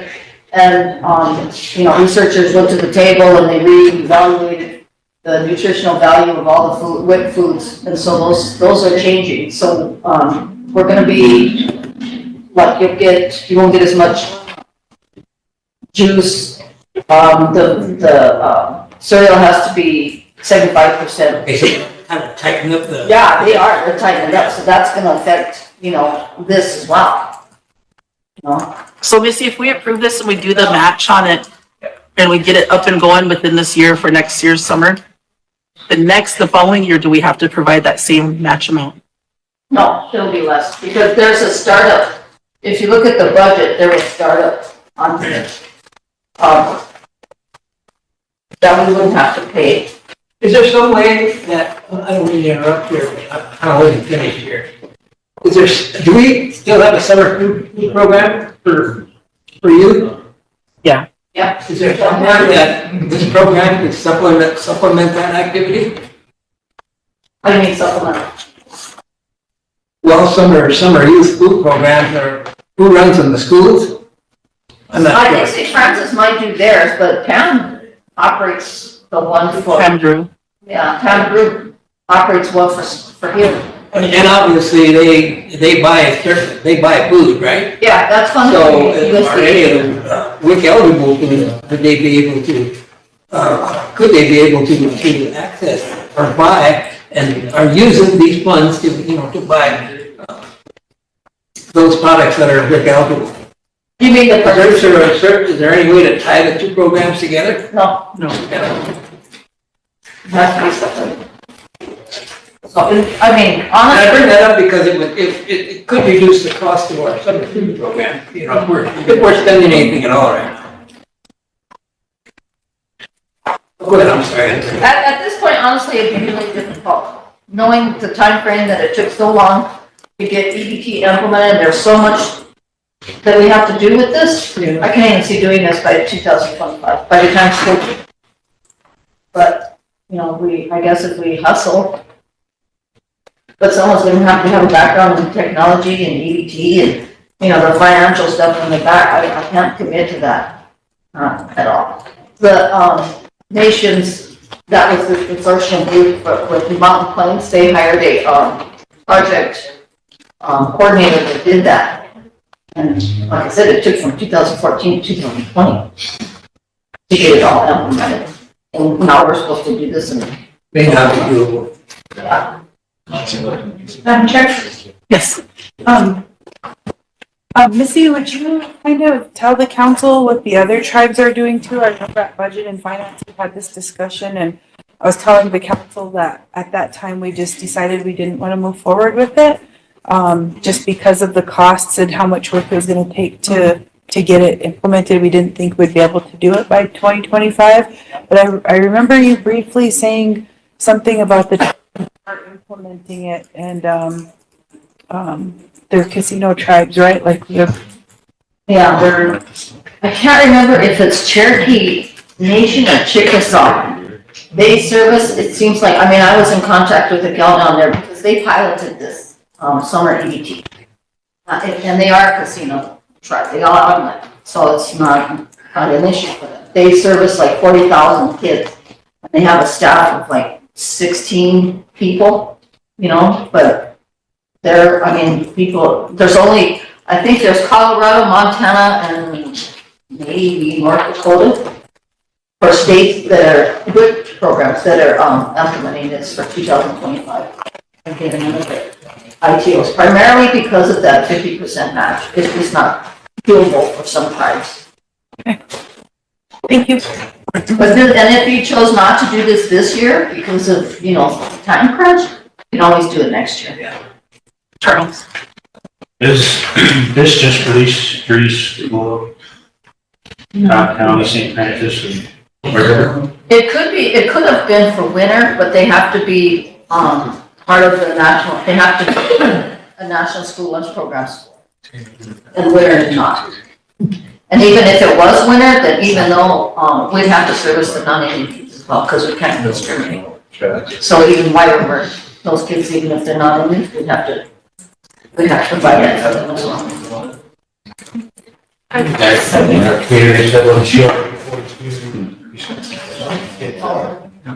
did reach out to them, but they didn't national. Emily, then Sherry. I was just curious, when you got your estimates for like the amount of students that we would need to serve, did the schools already have which ones would be WIC eligible or meeting these requirements? Because I know like our school, we're in an area where everybody kind of gets free lunch, but they're not necessarily WIC eligible or, you know. Yeah. So I was just making sure that the numbers they provided you, was it only for those that meet the standard or was it for all of them? For just those that were eligible. I reached out to the schools, I got it from the, dietary managers. So that helped a lot because otherwise I had no idea. Sherry, then Chris. If we did, include Winter White River School, do you think there could be some collaboration with the, county or, the cities there to help support, funding or the match? I don't know. I know it can't be federal because this is with the budget and finance. And, you know, they're gonna use some ARPA money or something, and I reached back out to, USB, and they said, no, it can't be a federal match. So it depends on, I guess, how to match.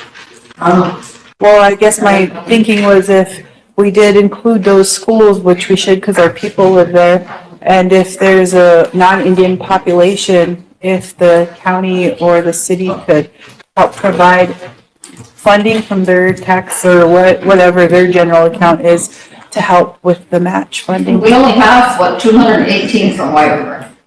And I didn't include Winter because they have to be a national school lunch program school. And Winter is not. Yeah. Thank you. Chris. Yeah, hello. So, an opinion from you, the director, I guess we kind of heard it, but how do you feel about this going forward? Like, would you want us to do it or hold off on it? And then at the same time after that, say we did plan for next year, would that even be something that you would have the, time to work on? If we were to wait for next year? To get all the, people in place? I think we could be, or, you know, we could be preparing for it now. I mean, we kind of, a little bit prepared, but not as far as writing policies and all that. Getting all this lined up for, we'd have to have it ready by May, and that doesn't leave us a whole lot of time. So in the best interest, you would, advise us not to go forward? I would say wait till next year, honestly. I mean, absolutely, I wish that we could do this. I honestly wish that we could do this. It'd be awesome if all these kids get an additional $40 per month in the summer. You know, they need it. Yeah. But on the other hand, all kids are hungry in the summer. And this is just for those kids that get already assistance. And I think it's the finance, you guys talked about that. Yeah. Getting all kids something. Will, Sherry, Tammy. Yeah, looking at this, Who created this budget? I did. Okay, so there's this one, step. Is it 21 or 21 an hour, 41,000.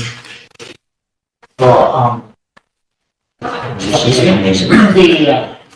100% USDA, it's 248,000, so that leaves 200,000, so other, positions are to be created, within SLC for the, manager, accounting manager, $20 or $21 an hour, 41,000, that's just one staff member.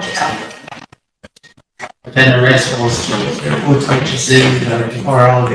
This is administrative on one part, and then the other side is just an estimate. This is from last year of food dollars, and the food dollars we don't need to worry about, that's a given.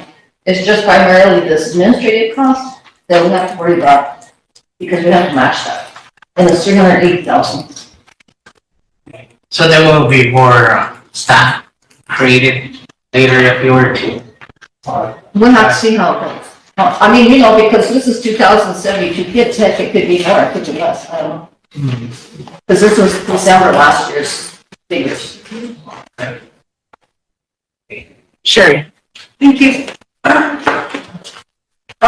Sorry if I'm sounding redundant. I just want to, say that the Budget and Finance Committee, when we did talk about it, we said we would rather, put some of this money toward our, supplement our summer food program, so that way all our kids have access to, food, and not just for the sake of who qualifies, but also for the, sake of the types of food that they can get because of the limitations to it being WIC only. That was another reason why we kind of backed off. Not that we're trying to encourage people to buy a bunch of junk food. The fact that you can't buy meat with WIC was a big deal. So that was one of the reasons why we decided that we didn't want to push it forward, and we just wanted to make sure that we use the funding to, if we were going to find funding for it, to supplement our summer food programs. I want to add to that, and I remember that conversation. If the state of South Dakota staff chooses to participate in this, say next year, then then participants can purchase SNAP eligible foods, which is chicken strips. What kids eat, in the summer, chicken strips, ramen noodles, hot dogs, stuff like pizza, stuff like that. Whereas if we're doing this, it's just WIC approved foods. So you can imagine what they're gonna be purchasing.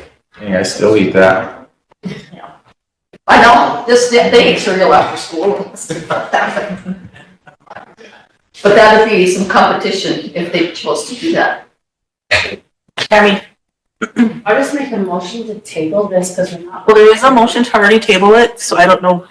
Who made the motion? I did, we tabled it till she got here, Okay. so it's not brought back up. I don't know if we just want to rescind it and bring it back up next year if we choose to do it, or. Okay, do that. I could just keep it tabled, because it's already tabled. Just keep it tabled. Motion to table. Well, in that case, I would like to make a motion.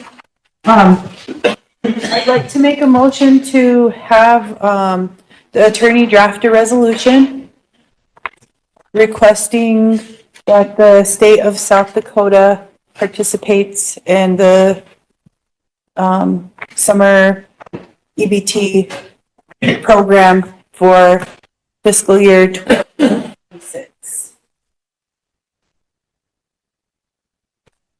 Fiscal year 26? Okay. That's the. Is it too late for this coming year? Yeah. So in the meantime, sorry. So motion by Sherry, is there a second? I'll second it. Okay, seconded by Chris. Any discussion? Did you second it? Yeah. Okay.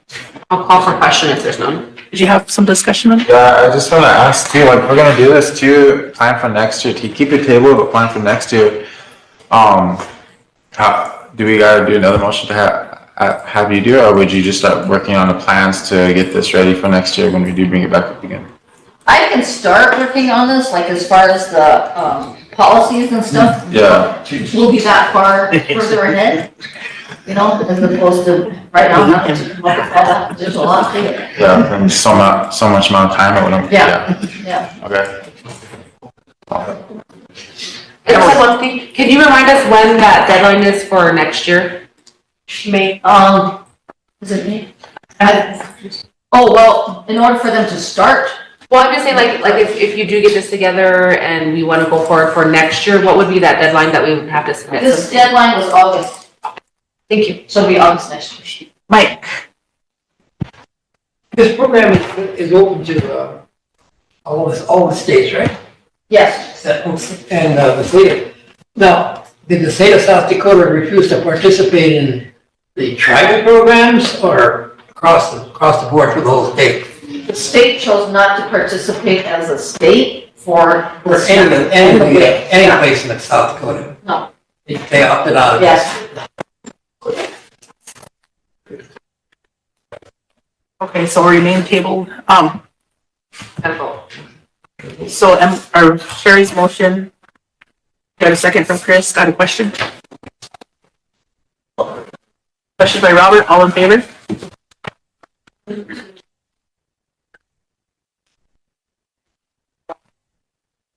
Opposed? Not voting? Zero.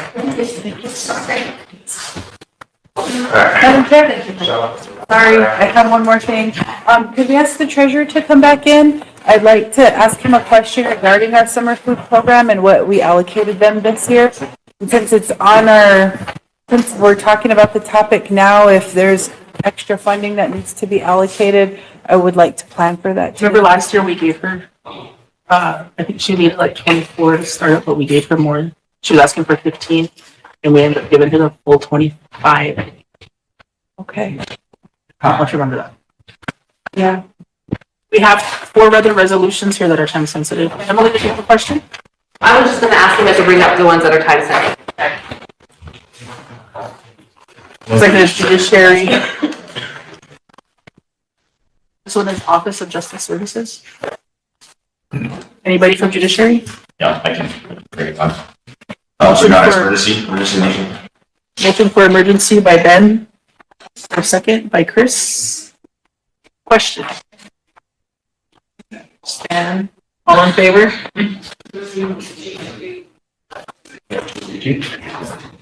Are y'all voting?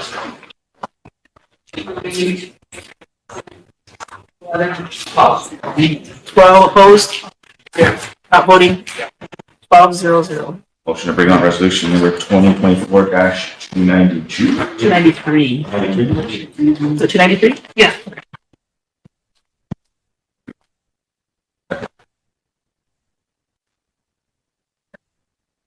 Is there a second? Seconded by Tammy. Go ahead and read it in. Okay. I'll start at the fourth whereas. The Rosebud Sioux Tribe Council has enacted ordinance number 80-30 creating and establishing the Rosebud Sioux Tribe Judiciary Committee to develop and coordinate all aspects of law and order of the Rosebud Sioux Tribe. And whereas the Bureau of Indian Affairs, BIA, Office of Justice Services, OJS, Indian Highway Safety Program, IHSP, has offered the Rosebud Sioux Tribe a traffic safety grant based upon the application the tribe submitted for the fiscal year 2025 in the amount of $371,035. The grant agreement is for the period of performance from October 1st, 2024 to September 30th, 2025.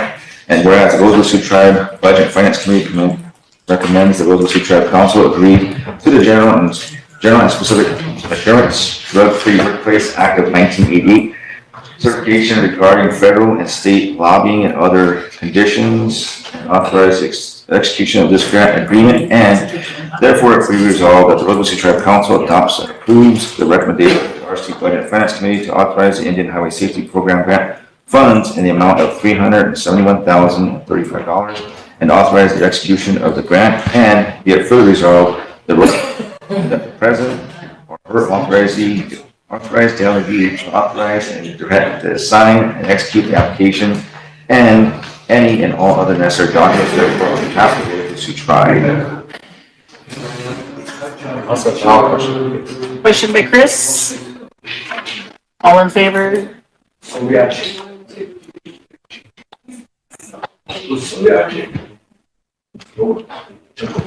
10. Opposed? 0. Not voting? 2. The next one will be the THP and CRM. It's the GPS systems. One-time funding, 75,000. What committee is this coming out of? Which one are we on? Sorry. Huh? Which one? It's a one-page. PHPO, one page? PHPO. Oh, wasn't on the committee, but they did bring them up and asked if I could present, or they asked Lila to present, and Lila left, so she asked me to present. Okay. Motion for emergency? Yeah, they both had to do with the, their funding, they needed it. Motion to approve emergency legislation? For a second? By Mike, question by Evanstein. Is that number right, 21, or am I at 25, 24? All in favor?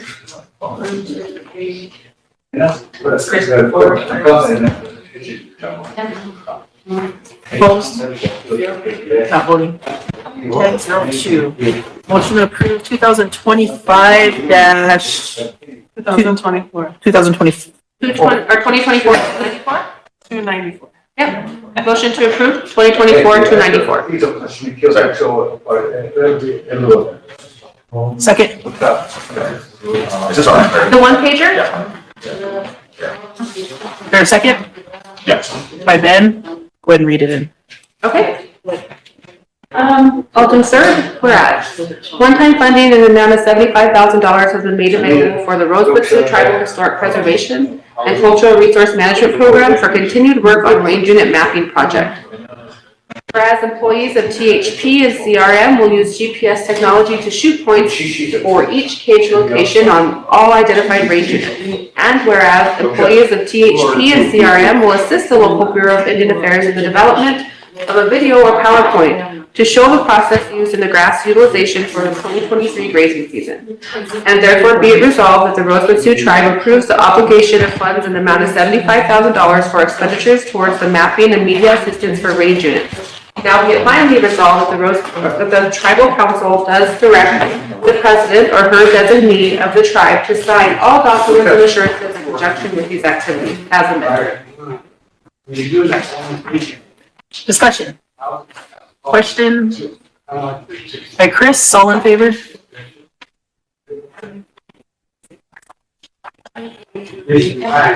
Opposed? Not voting. 10-02. Motion for emergency legislation? Motion by Emily, is there a second? Second. Charles, and question by Chris, all in favor? Mike.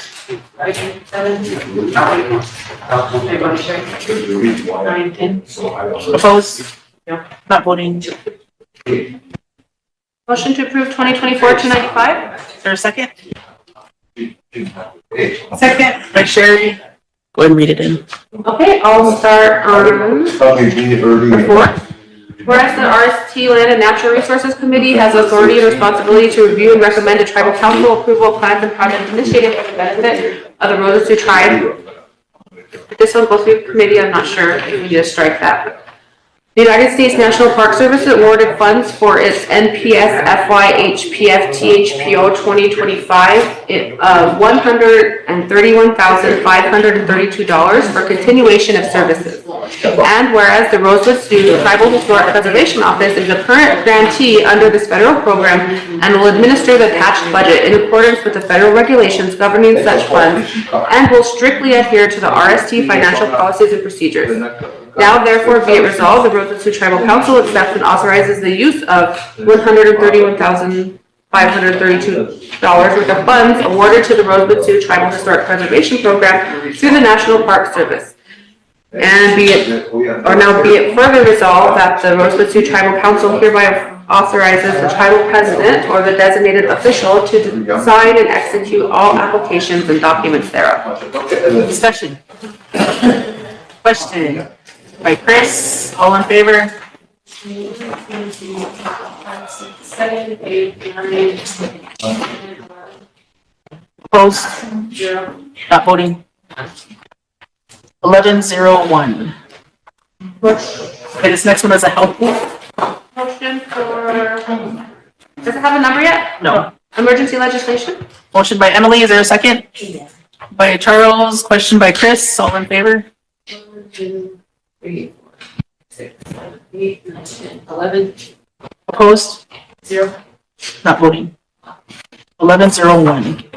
Motion to approve 2024-296? Yes. Second. Seconded by Ben. Go ahead. I just wanted to say, this did come through, committee the other day. I just forgot to ask that the motion be emergency legislation, so that's why it's coming. They did present it. 1, 2, 3, 4. Whereas the Rosebud Sioux Tribal Health Board and Tribal Council has placed a high priority on healthcare and is presently contracting, operating, and managing health programs under the Comprehensive Health Services Contract PL 93-638, 25 USC 45 as amended in PL 102-413. And whereas the Rosebud Sioux Tribe Alcohol and Drug Treatment Program operates and complies with the policies and procedures manuals for the PL 94-437, PL 99-570, PL 100-690, Adolescent Outpatient Treatment, Piamani OTP Youth Program, Kokala Nagio Leadership Mentoring Program, and whereas the Rosebud Sioux Tribe Alcohol and Drug Treatment Program therefore seeks Tribal Council approval of the current and/or revised policies and procedures manual which have been in compliance with Indian Health Service. Now, therefore, be it resolved that the Rosebud Sioux Tribal Council approves the RST Alcohol Drug Treatment Program Policies and Procedures Manual as presented. And just as a note, there aren't any changes this year. It's her requirement that she has to get them approved every year if there are any potential changes, but this year there were not any proposed changes in her manual. They will be here next week for the reviews, and that's why they're requesting that this be approved before that review. Any more discussion? The manual itself is attached. In summary, it's quite. Actually, this is just the table of contents. It's quite large. So if you want to read it, she said, come up, she'll gladly show you. But just to reiterate, there were no changes this year from last year. It's just a requirement that she gets it approved every year. For a question? By Charles, all in favor?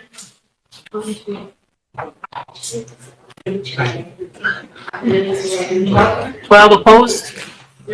Not voting? 12-0-0. I think that's it for our emergent. Well, we have one here from Koya.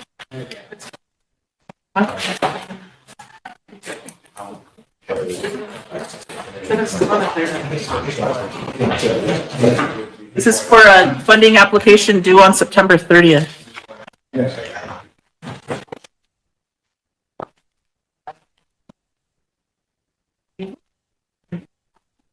Abby. I have resolution number 2021 and 2024 that was handed out when it was for.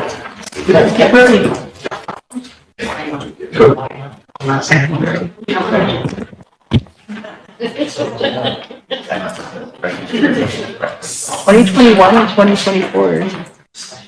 Oh, we just switched those out. That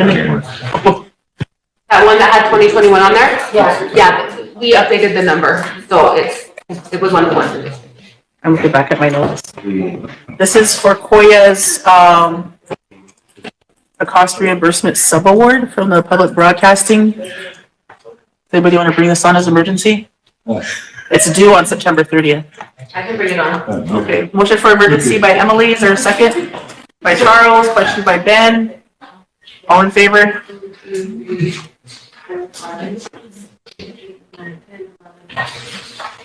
Opposed?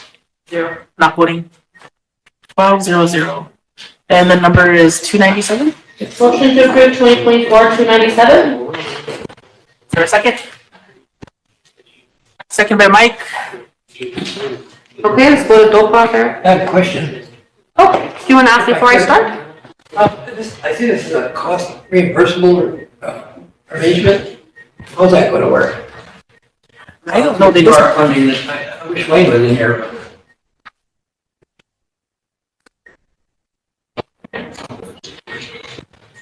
Sherry, The point is that we have to spend the money before we get reimbursed. economic development, this will go through committee. who brought this in?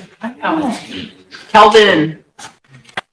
is the one that brought it in for us to read in before we end the day. I don't have that one, I don't think. This one. It is not that stuff. I'll be seeing you later.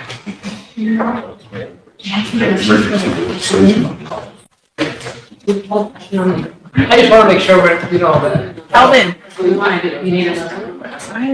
we have arrangements financially in place to. Alvin, can you come explain it?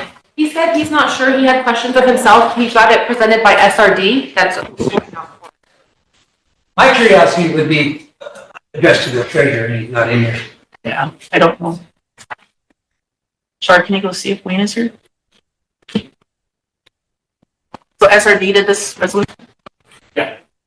I don't remember this coming through economic development. I missed that last one, that's why I was asking if it went. They just brought it in before we finished all our resolutions today. Doesn't this have something to do with Bob? Bob Oliver, weren't they talking about this? Oh, she didn't want this.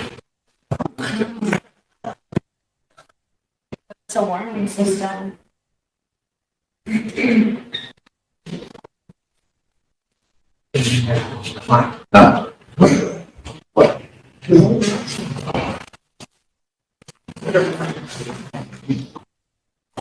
have an extra copy for him? Where's Santia? Is he here?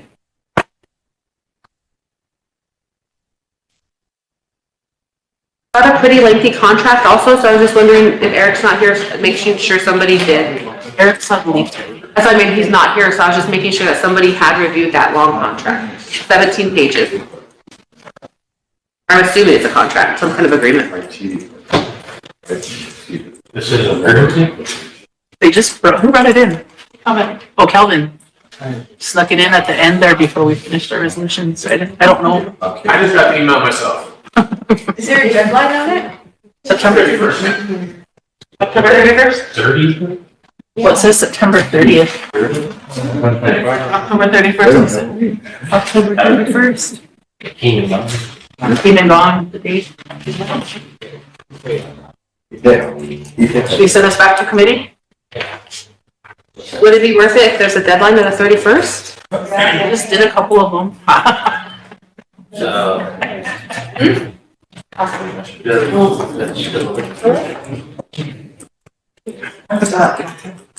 Can we get Ken on the phone, or can we just, I don't know. It seems like it's important, and it seems like they're giving us money that I don't want to turn down. Who emailed it to you? There's indirect cost obligations in here also. That an implication towards, there's no indirect cost money that comes with this. Who emailed it to you, Kevin? Sarah. Sarah.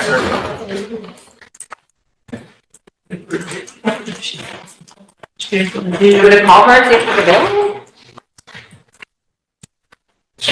Her number. Sarah, are you listening? Just kidding. The mics are all dead. Get this.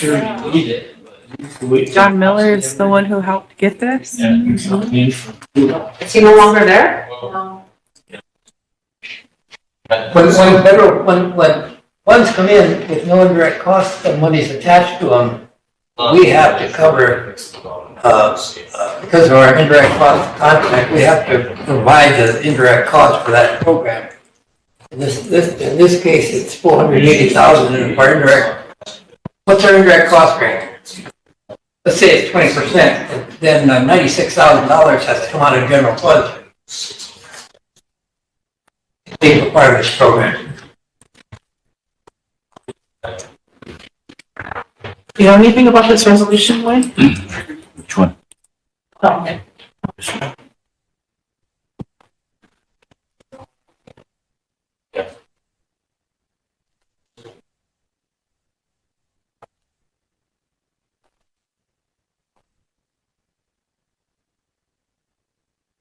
I have two questions, Lynn. Thing with the radio station is a cost reimbursable process. Is that going to create a problem? Michael, we have created our own inter-loan fund to do these cost reimbursements. Okay, so we're good there. What about indirect costs? There's no indirect cost funds come with this, so. Well, why isn't there?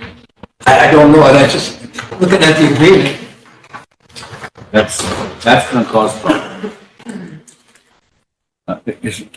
This is Calvin's, right? Yeah. He said Sarah from SRD sent it over, he wasn't sure. Indirect costs, it says indirect costs are not included in expenses and will not be reimbursable from the subaward. Does that mean we have to cover it out of general? Yeah, we're gonna have to cover it, but if indirect costs aren't allowable, can we at least collect administrative costs? Did you know, Calvin? So what I know is that the budget is attached to Appendix B, and everything was broken down whenever the grant was submitted, or when the application was submitted. Yeah, as far as the cost reimbursement, Mike, that's not a problem because we have a fund that does that. Okay, that makes sense, but the indirect cost thing seems to say that, can't pay indirect costs out of these funds, so, but our master contract's gonna require us to kick in, right? Yeah. Yeah. And that'll have to come out of the general fund, right, or somewhere. Yep. And what is the rate? Right now it's 23, but I'm trying to negotiate, get up to the 15% minimum rate. But once we do that, Mike, then it's 15% of all expenditures, not just payroll. Right, the worst case scenario 27% could be close to $100,000. You get the 15% thing, then it'll be maybe 60,000. Now, the 23% will only be on salaries, so whatever the salaries are, we can. So at this point, still on salaries? At this point. Sure. The budget doesn't even show any employees. Looks like it's just a warning system, so it looks like this grant's reimbursable and it's paying for a radio transmitter, monitor, processor, generator, propane tank, and an antenna. And then installation of the concrete slab, forming, some more transmitters and installation. And there's a subcontractual total of $75,494 or $491. So I'm assuming that you guys are Primary equipment then. You guys are Yeah. yep. And you guys are subbing out. You guys are subbing this out. Okay. And who is it for Koya, or who's Koya. who's getting this equipment or whatever? Yes. Yeah, there aren't no salaries in the budget, like Mike, so they can apply. You feel comfortable with reading it in? Are we good? I'll read it in if we're good moving forward. Oh, it's not even on the floor? I brought, She made a second, motion. but I didn't read it in yet because. Made a motion, we didn't get a second yet, unless Mike seconded it, because Mike got a question right off. Okay. Seconded by Mike. Any discussion? Further discussion? Just, I had one. Are you guys putting the money up first, or do we have to find the initial funding? The grant's already been awarded, so once everything is signed on, it's supposed to be sent over. But it says reimbursable grant. Reimbursable. So usually when it's reimbursable, then we have to put the funds up. Right, and then, like I explained to Mike, we have our inter-program fund program set up for this. Okay, just making sure. Thank you. Read it in. Okay. Let's go to 4. Whereas the Rosebud Sioux Tribe Information Technologies Department has applied for and received a cost-reimbursable sub-award from the Corporation for Public Broadcasting Next Generation Warning System with an award number of CPB ID number 35621-ISS in the amount of $481,003 with a project end date of September 30th, 2025. Whereas the Rosebud Sioux Tribe Information Technologies Department will be responsible for the implementation of the newly awarded sub-award agreement towards the achievement of identified goals and objectives and to fund equipment purchases and installation to improve Koya station resilience, and support the transmission of reliable emergency warnings to the public, including people in underserved geographic locations who may otherwise not receive life-saving communications. And therefore be it resolved, the Rosebud Sioux Tribal Council accepts the cost reimbursable sub-award from the Corporation for Public Broadcasting Next Generation Warning System with an award number of CPV ID number 35621-ISS in the amount of $481,003. With the project end date of September 30th, 2025 to be implemented by the Rosebud Sioux Tribe Information Technology Department, Hoya Radio, and approves the awarded budget for project implementation. And be it further resolved that the Rosebud Sioux Tribal Council hereby authorizes the tribal president or the designated official to sign and execute all applications and documents thereof. Question. I have a question. Assuming the radio station's even fixed by then to do this, how would it sound to get a warning system come in and right before they tell you what happens and it fades out, and then it comes back in? Like, I mean, this is down the way. I know that this is down the way on the along the journey, but our radio station needs to be up to standards first before we go forward with anything else. Trying to spend money into it, but that's just me.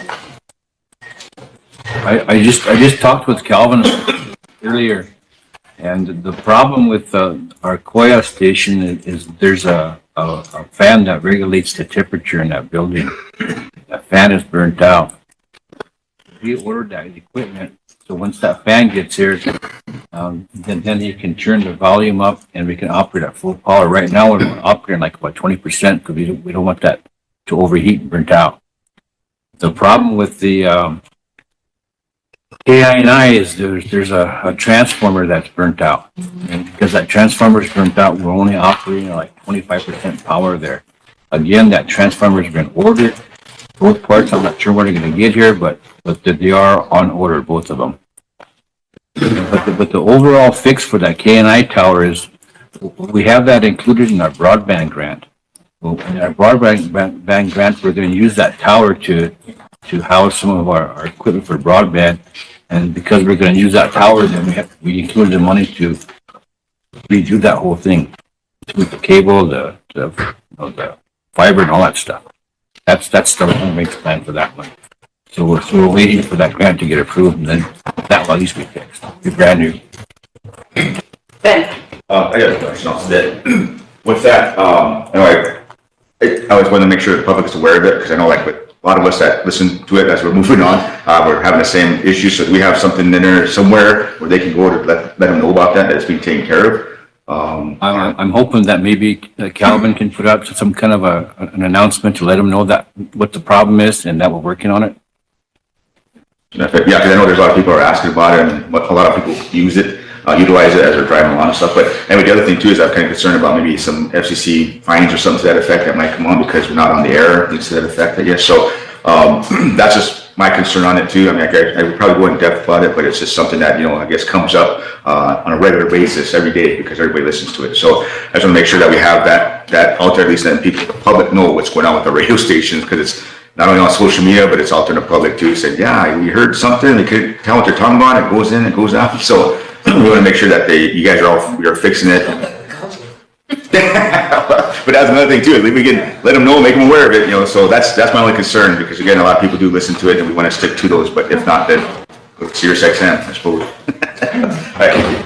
Is the Jen and Ben show coming back? Sirius XM. All in favor? But again, if there's anybody out there that's interested in being a DJ or manager, we have all kinds of positions open that both Koya and KNI we can't get filled. And that's a part of the problem that we're having. So if you have anybody interested, we'll see Calvin, because we need help out there, both stations. All in favor? 6, 8, 9, 12. Opposed? Motion to adjourn? Motion by Tammy to adjourn, second by Chris. Sorry, real fast. When will we fill those vacant committee seats then? We have one on Judiciary and one on Enrollment. I pull my motion down.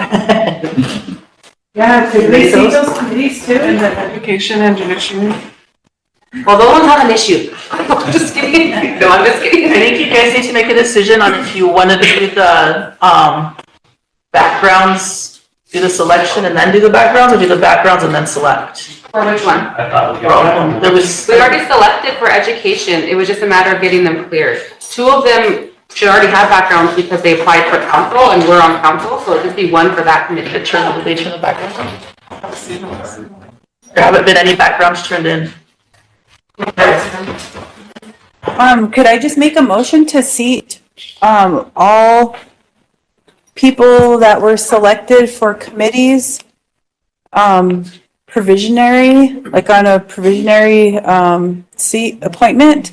And if their backgrounds come back, Contingent on We the only, background. yeah, contingent on, I think we only sat education, though we didn't vote on the other one. Yeah, exactly. We only sat education and then we didn't seat them. So like the other ones still have to be voted on.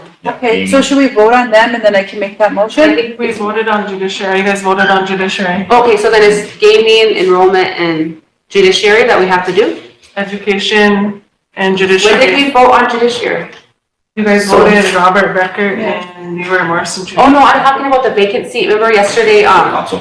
Oh, we're talking about at-large reps, then we need council. I was talking about the council members that we had, that I added to the agenda. Yeah, those are on here too, but these 2, if we can just decide if you guys are just gonna. Okay, well, I'll finish my motion. So motion to seat all selected for committees contingent on a background check? Yep. Okay. And what committees was it? Contingent on a favorable or a. Yep, on a favorable background check.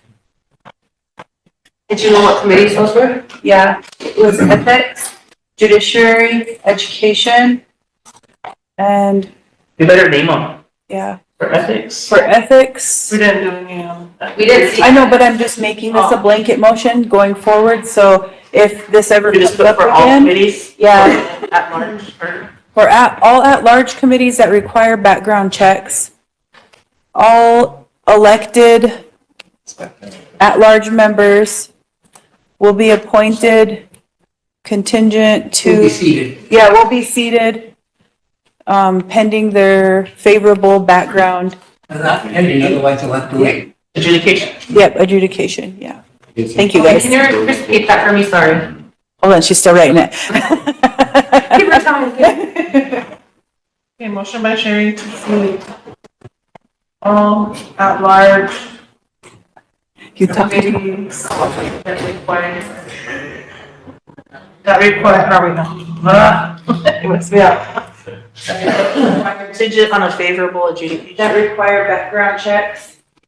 Okay. Be seated contingent on Favorable. favorable Adjudication. background.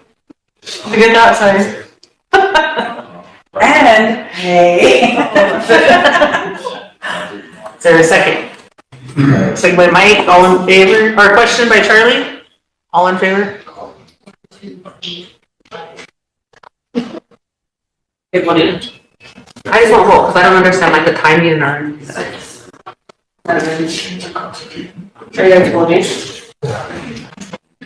8, 9. Who's opposed? Yeah, not voting. 902. I have a question. So like, what does that timing look like? Because like, that's technically how it's been done and then nobody gets background checks. So I'm wondering like, why even have that as a requirement if we're not gonna follow it? Well, maybe we should maybe I'll make another motion that, I'll move to make a motion that, the Attorney General's office starts or works with the Secretary's office to do background checks upon selection of at-large committee members.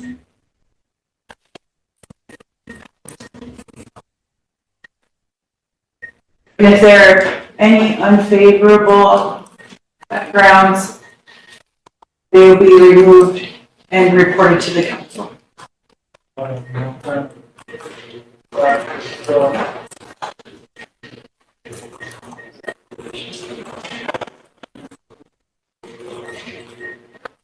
Like then, no. Effective today? Immediately? No, I mean like how soon after somebody's seated are you gonna check this? The motion says that as soon as they're seated. So the day that they're seated in the minute the meeting's done, then they'll have to. Do all the paperwork. Yeah, they'll just have to go over and send them over. I'm gonna try calling them, because what if they don't come in within a week or something? Yeah, for them to come in, they have a So motion that the AG office work with the secretary's office to do backgrounds upon selected of at-large committee members. Yeah. Because Nicole, you're, while we're having council, your girls in your office can start working on that, correct? Yeah. Okay. Does that have to go through the tribe, the background? Yeah. Sure. So I know there was some people asking on Judiciary, because some of them have a background check that they did for their office that was like, whatever. They said they would be comfortable using that because it's a lot more strict, I guess, but I told them, I said, we might have to go through the tribe anyways, because it's a tribal type thing, so, but I mean, I don't know, whatever we do to get them done. Is there a second? Oh, I just had a question. I guess in the concept or the ordinances, a lot of them have different language about how to remove somebody after they're seated, so I guess I'm just wondering, are we potentially amending any of those processes by doing this? It's a provisional seat. That's about answering. So if their stuff comes back, it won't be removed, they'll be deemed ineligible. Yeah. Is there a second? Charlie, all in favor? You need a question. Oh, I'm sorry, question. I need a question. That's my alarm. Tammy, all in favor? 1, 2, 3, 4, 5, 6, 7, 8, 9, 10. Opposed? 0. Not voting. 10-0-2. Progress for vacancies? We have. So for education, the council already selected Michael Underman. Yep. Pass these out. Anonymous.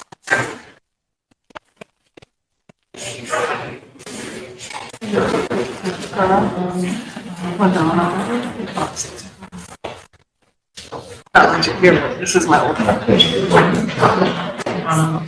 Foster, okay. Judiciary.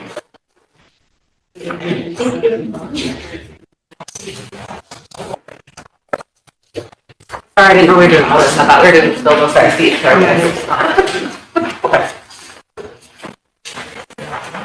Are we gonna address the Christopher Board of Review too? I mean, Board of Directors? Get on here? It's up to you guys. That's on this list that way. Yeah. So what we passed out is the at-large committee members on this list, and for Education Committee, council selected Michael Linderman, Madonna Sitting There, and Foster Neuer Hogan. Has it been a motion made to seat them? Michael, 1, 8, and 14. And Judiciary Committee is Robert Becker and Leroy Morrison Jr.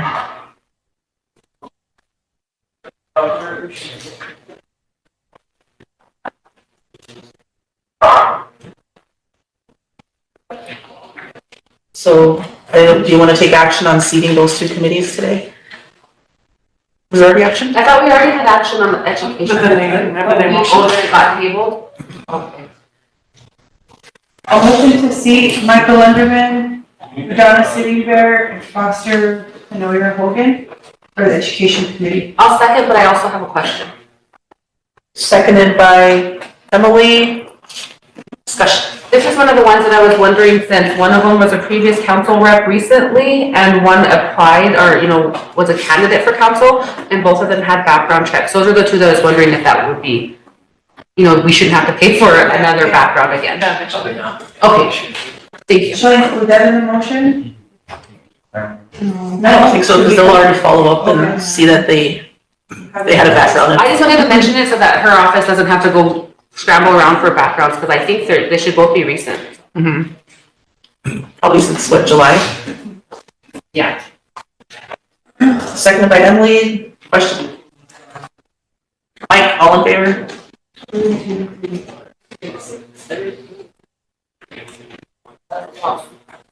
Opposed? Yeah. Not voting. The next one is Judiciary Committee. Motion to select Robert Becker and Leland Morrison Jr. for Judiciary Committee. Motion by Sherry, is there a second? By Mike, question by Emily. All in favor?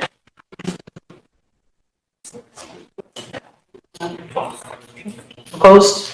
Yeah. Not voting. Yeah.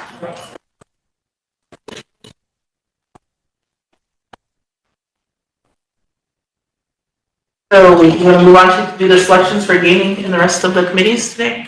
I thought we selected gaming, didn't we? I think if we pick it as many seated as we can, that would be great. Okay. But I don't know if that one was figured out. Why are the 3 committees on the second page highlighted? Because they need to be selected.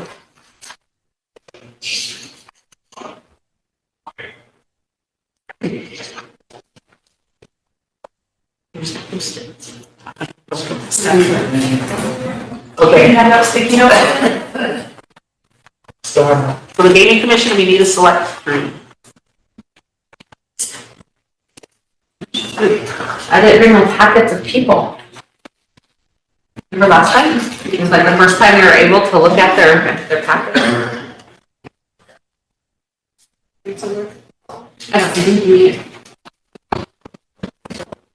How many for this one? Sorry. 3. Are we gonna pick one and then just do the top 3? No, you can select 3. You guys want to select 3 and pick the top out of those 3, or just select 1 and pick the? I think there's one and the top 3. How do you guys feel? It don't matter. Choose 3? So we each choose 3 and then the top 3 vote getters get it? Or we each choose 1 and the top 3 vote getters get it? I just didn't know how many names right now. No, we just said 3. 3? And how we We usually did it pick our, yeah. Getting confused over here, guys. Madam Chair, how many can you do? 3. 3? Yeah. Is there an extra pencil up there?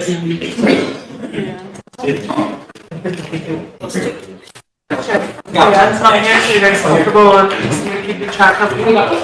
Sure. Aren't we gonna release the directors? Are you gonna do it? Yeah. So I'll try. Or try, you want to do it? I kind of. Were any of these names, Charlie brought up a good point. If any of these names need The whole to region, you know, be removed because they're directors? Oh, yeah. So, is there anything on here? And then if you're wondering, the numbers beside it is how many committees they're on already. Oh, Yeah. thank you. I was wondering what that was. And number 13. And they can only sit on what, 2? Did we get clarification on 5 that they're not a director?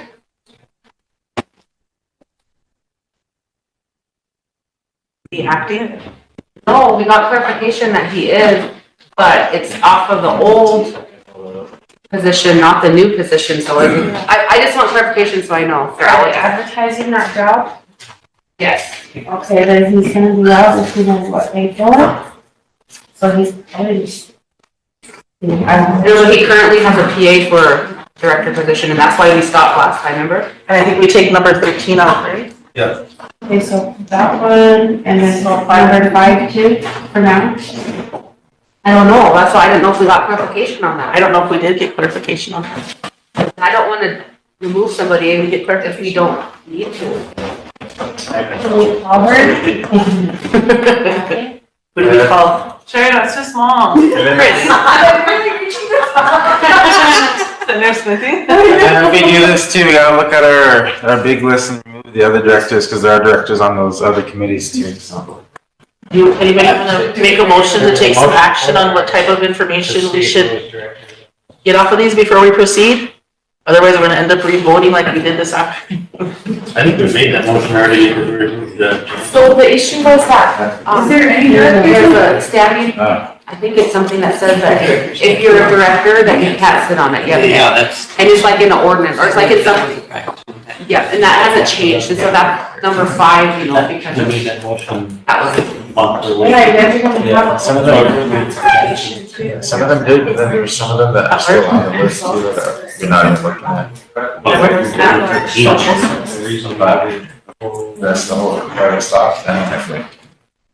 So do we remember, was it an ordinance that said that, or what policy said that the director couldn't? He was mentioning Policy. Because in the policies and procedures, it talked about, employees. So we changed that and allowed employees to sit on it, but then somebody brought it up and said, well, directors specifically say in some ordinance that they can't, and so that's why.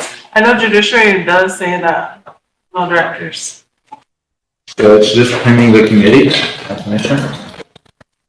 On their ordinance, Judiciary does state no directors. Guys, bring your white book, you can pull it out. I'll pull it here.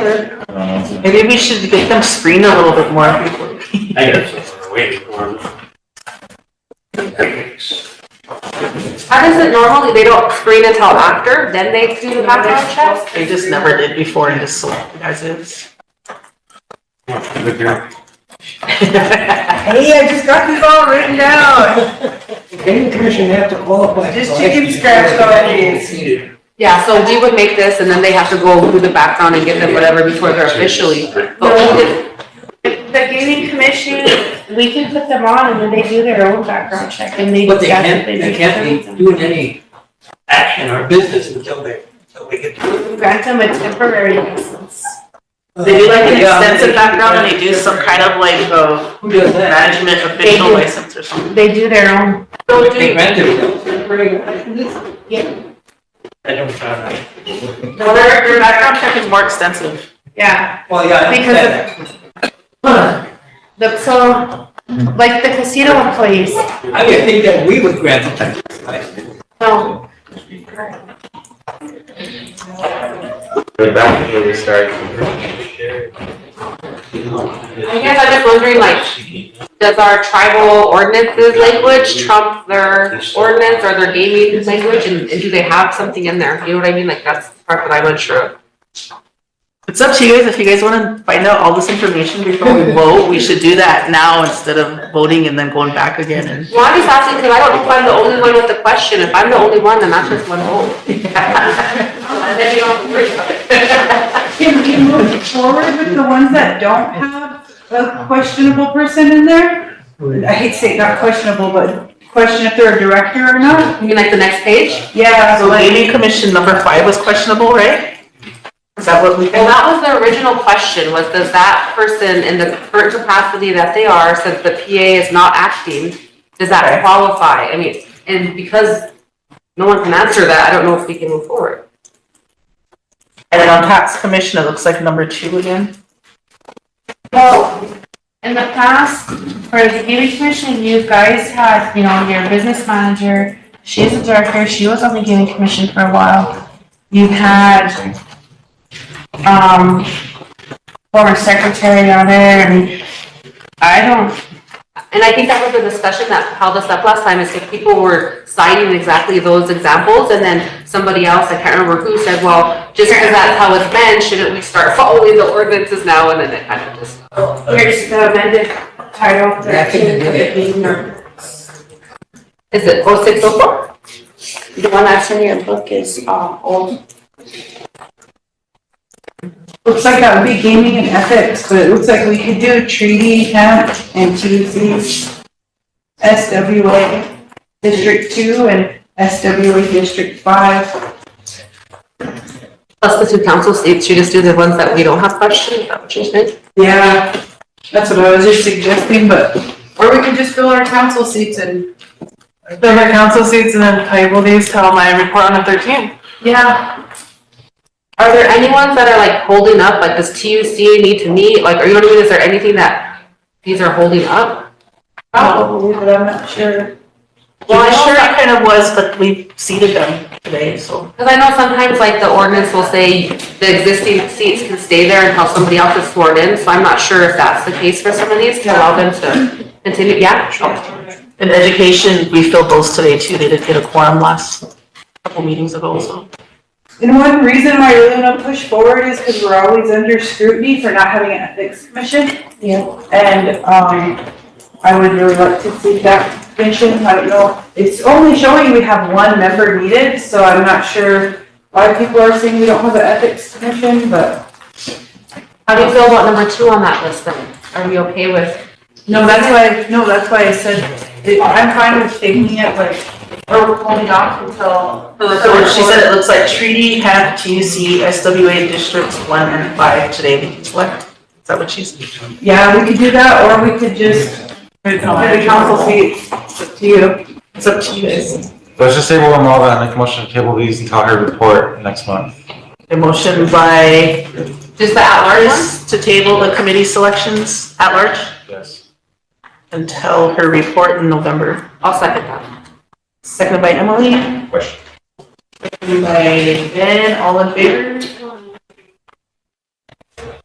7, 8, 9, 10, 12. Opposed? Not voting. Real quick, anybody want to go on enrollment? I'll vote for you. So, Our judiciary, I'm just trying to get our committees because it's been really hard to get people filled. transportation, social services. I'll do enrollment. I'd like to make a motion to nominate We just need one on each. Tammy for judiciary. Second. So we have Judiciary Enrollment and Casino Board of Directors. Who made the motion? I made a I make motion a to see. motion to seat Tammy as our tribal council vacant seat for judiciary. Second. Question, Seconded by Ben. Question by Sherry. All in favor?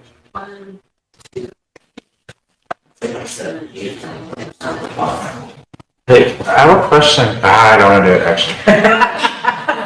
I have a question. Go ahead. I've been looking at my schedule for the last couple weeks, and there's one committee that I'm really having troubles trying to maintain. And if I remove myself, I want to know if you still have quorum, and that's governmental affairs. Governmental Affairs? Yeah, You resigning? yeah. Okay, hold on. You can't. Nope. just kidding. I'm not.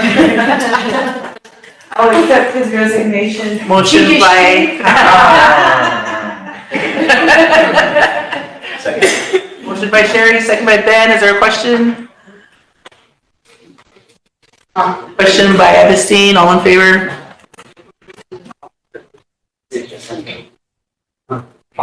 Opposed? Should we just see all those that aren't here today? Give them new committees? Yeah. I'll make another motion. Motion to seat Sherry on enrollment if she'll accept. Yeah, I'll accept. Yeah. I was just forced her. No, I Everyone's contacted her. getting enrolled, just kidding. Even white guys. Second. Second by Ben, question? By Epstein, all in favor? 11, Opposed? Not voting? Motion passed. All right, governmental affairs now? Would anybody like to volunteer? Is anybody interested? I guess my question would be, would there still be a quorum though without the sign? So, there should be. Okay, we'll maybe put that up under the secretary's office when other reps are here. Sure. Governmental affairs. You'll add it with the other at-larges? Okay, now we're at Casino Board of Directors. What does that committee consist of? Is there like a financial, Background, it's a pretty extensive background, and then they have some type of official, management official license or something. They have to. Primary management official license. they look into your, Credit score. Everything. Yeah, I did everything. House support. Are your marriages? Are there any nominations? Oh, Mike, I'm sorry. So, where are we with the, gaming board of directors then? Correct. Right now, who sits on there? Ken Ledoux, Janelle and Ray. Janelle Blackfeather, and Ray Roego. Okay, my comment is, Yeah, the thing what we do is only Diego, Raiders are. given what's happened at our casino over the last few years, this is a really important position, and we shouldn't just be pulling people's number. We should advertise for these, we should require qualifications and whatnot before we make. This is the council seat that's vacant. Ray Proigo was previously on it, and so now that he's not on council, there's a vacant council seat, right? Yes, you guys missing my point. Oh, sorry. Whoever put on there, you know. Well, I'll put it like this, if there's anybody sitting on there now, they should get off because they mismanaged the place. Yes, well, we mean the at-large ones, Well, anybody, as far as I'm concerned. And that's where the accountability came in, Mike, because that's what they said. Anyplace else, they would have been fired a long time ago. That's what I brought that up last year all the time, because I said there was a lot of issues coming from the casino, and that's where that board director should have been coming here also letting us know what was going on. But if they had no clue, then they're lose dig, that's where that dropped the ball right there. Are you interested? It's. I am, honestly, I got some big commitments right now, I'd like to be, because but I really have. I just think you'd be good, so I wanted to ask, thank you. How long ago, Who can pass the background to? Go ahead, Chris. how long are those, at-large positions, what's the end date for those ones? I don't know what the 2026. Not for Ken, is it? Yeah. Well, how did that happen? He has to then move to be the GM. Well, his term was actually up, and I think there was only one that applied, which is, I think her name was Luanda, and that never came up. So that was my question too, is that his term was up, and why haven't we seated anybody on there? So Right. that was my understanding on it too, so the whole year, So that term was held for him then? Basically. I'm confused. And then I did question that, and then, what she said it was a board decision, and I had no say in it from the previous administration. Well, we have a say. well, now we do, I mean, Yeah. before, but now there's so much issue that are going on over there, and we can address it, because there's so many mismanagement of stuff going on there, now no accountability, so, but now, we have the opportunity to do it. Yeah, those people are your eyes and ears out there. Yeah. And your board of directors does have requirements. Hang on it, Ben. Well, yeah, I'm all for it, 'cause I'm off a couple committees, I got two committees, so I'd be willing to go out to, and that's one of my things, I was on there before, when Scott and Ike was on there, and so we did quite a bit, I think, out there at that time, but accountability, I believe, is one of the biggest things, no matter what. I'm pretty much, I have integrity, that's my biggest thing, I guess, so to me, I would. Or motion to seat Ben? And you've already passed the Motion background? by Charlie to I seat was on Ben. before. Motion by Charles to seat Ben. Seconded by Emily, question by Willie. I got a question on that. Okay, your board of directors, you have to have one of the following: degree of business, administration, accounting, marketing, or an equivalent field. Minimum of 5 years experience in business management, minimum of 2 years experience in casino management, or demonstrated knowledge of federal Indian law, the Indian Gaming Regulatory Act, and related statutes and regulations. Yeah, since I sat on there before, that was one thing too, it's I not don't for sound you. like a Debbie Downer, but those qualifications didn't mean a hell of a lot. Yeah. Let's go to our casino. Call for the vote. And then you have to not be related to people. Really, to the whole track room. I know. Like employees or like on the board? Or I'm just curious what the. Okay, can't be related to, leaves it somebody, well, your secretary should know all this. Voting? I'll call for the vote. Something. Three, 4, 5, 6, 7, 8. Oh, 9 opposed, 9, 10 opposed. 10-0. I'll make a motion, for that other at-large position that's been on there for a very long time. we need to declare if that seat was, if that term was up or if it wasn't up.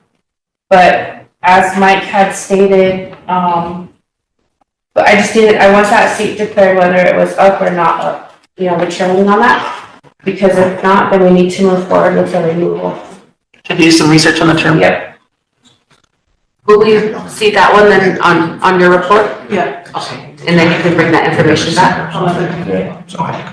Motion by Tammy, is there a second? Sure. Second by Chris, question. Right, Emily, all in favor?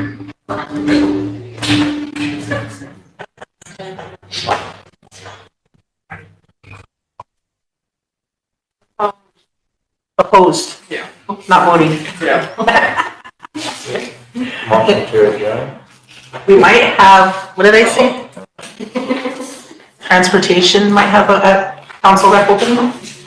Transportation and social services, that, no, them are at large. They're at large? Yeah, I was at large. Yeah, they're upset. Oh, okay. Yes. Will you go back on as council rep? No, I'm just kidding. I think it's full of council reps. Okay, anything else, council? Motion by Charlie to adjourn. Hey, hold on. We've been in a state of confusion all day today.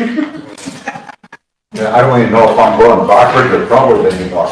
Well, we have a grandmother sitting back there waiting to address the council all day today. We've been acting kind of stupid in front of them, so I think that we should give them time of the day. If we're gonna spend it, be late like this, we should give them some time to be adjusting the floor too. You're gonna give her the floor? Yeah, I'll give her the floor. You got it. We're here all day. I don't know, well, you want to sit. I'm kind of a translator for my mom. I speak language and I don't even write it. But,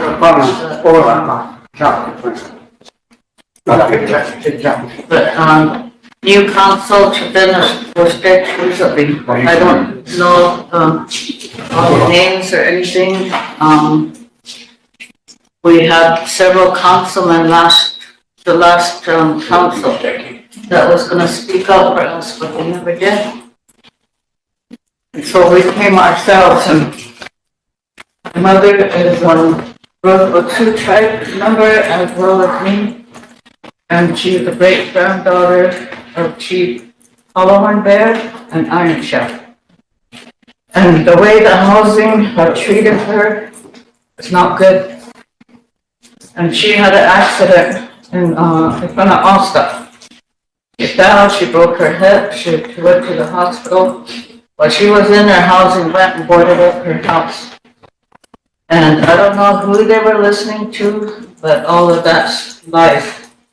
And that house, you know, gangsters have lived there before, and they gave her a bad name because I guess they found something in her, something. So she was in the hospital. She got out, she got her place back, but they ordered her out again. And so I took her home to my place in Horse Creek.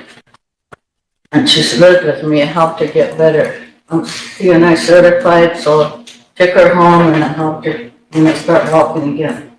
So she got out of the wheelchair into her walker, now she could use a walker. So while she was living with me and we were at home, somebody posted abandonment sign on my door, which they did to her. And and then when we didn't want to go, I was trying to, you know, see what's going on. Why is all this stuff happening to us?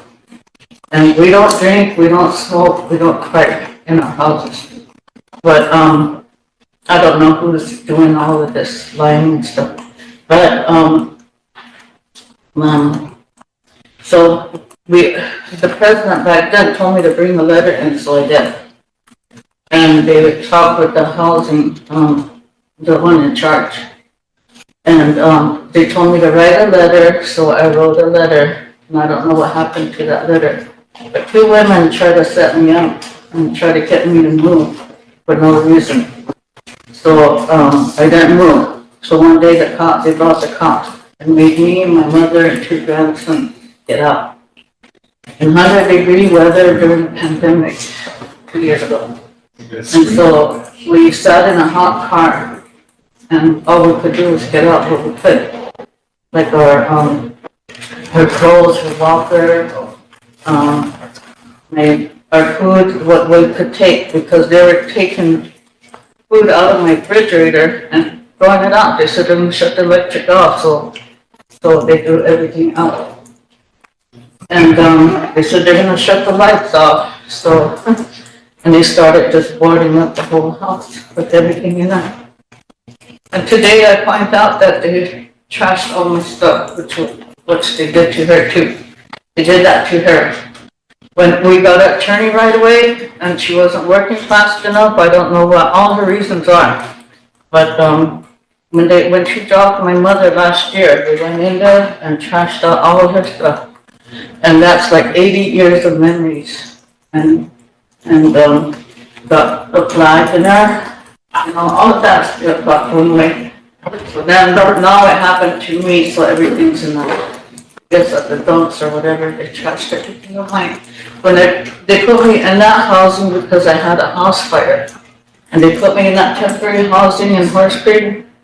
And they put me 50 miles away. They said they'll clean out my burnout place. And that's what the president back then told me. And so I was waiting all this time, and for 2 years I was waiting. And then we never did clean out my burnt up lot down in Spring Creek. And that's where my mother grew up. She grew up in Grass Mountain. She was born there. And she's, like I said, she's a full-blood Indian Rosebud Sioux. But it's kind of hard when you to see her treated like that. And so I'm speaking up for her. She can speak for herself too. But so I don't know why all of that happened to us, but we try to be forgiving. I told them today I'll be praying for them because they gave everything away that I just barely got after the house fire. And I got COVID monies, back then when they were giving out those COVID monies, I bought stuff to survive and to get back to Spring Creek, to get back, because we lost a lot of things. We cut our own wood and everything, so we lost everything in the fire, and I was ready collecting those things back up again when everything's boarded up. I can't move anything. We're both elderlies now. We don't have a truck. We don't get much money, Social Security. She gets just aside. But, we don't know why housing is doing that to us when we're in a pandemic in 100-degree weather. And we went back to Spring Creek on my own block, and we stayed there for a whole week, but it was really hot. We had to get out of there and go to. My mom don't have much relatives left here, so I took her to Pine Ridge, which was my father's, where he's from. And then I took her, dropped her off at my brother's because he had central air. He lives in a FEMA trailer. And me and my 2 grandsons went to my daughter's house because she had central air. That's how we kept cool. She's still homeless, and I'm renting the trailer house, $900 a month. That takes all my Social Security. And there's nothing left, anything else, and we don't know why all this happened to us. And they lied about us. They put me in a mess house up there in Horse Creek. The woman who said that when I put me in there after my fire, she said, this used to be a meth house. So I said, well, I don't want to get in trouble for that, but we didn't have no choice. It was winter time, December, when I got that place. We had no choice to move into there because we really needed a place. And so I hope this new council will really look at housing and whatever gossiping or whatever, that shouldn't even be how they throw people out, So I just wanted to say that, but my mom can speak for herself. I'm gonna go get something to drink. Thank you very much, Tonto. Bye. Are there any questions? Thank you, Madam Chair.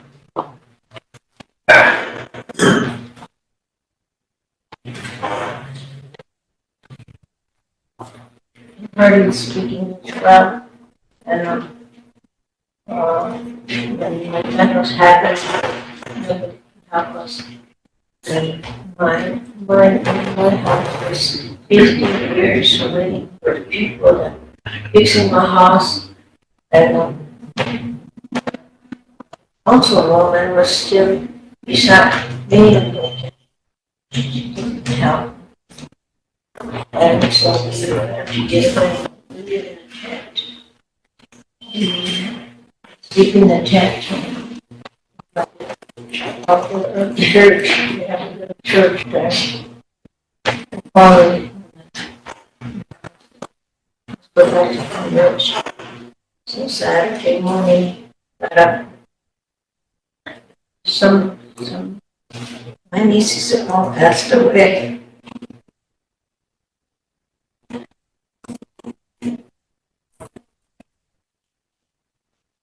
I was in a nursing home, there's one guy. One nephew lives in a Pine Ridge, and went there from there. He died too during that time. But all I have to do is pray.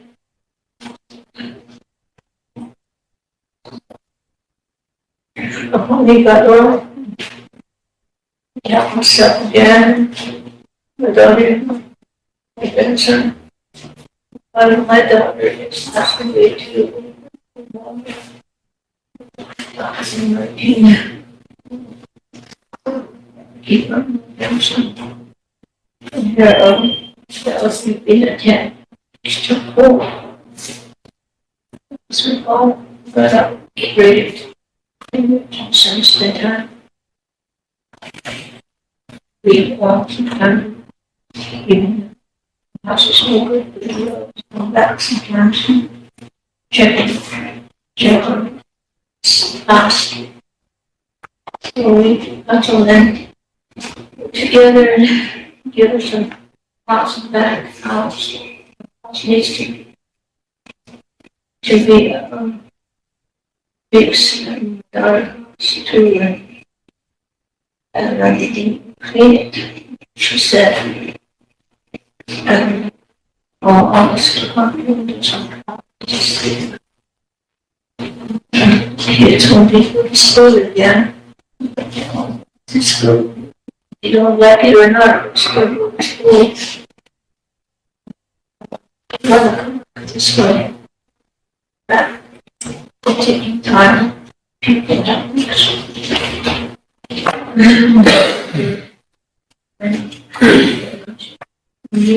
you all this help us just thank God that He has this far.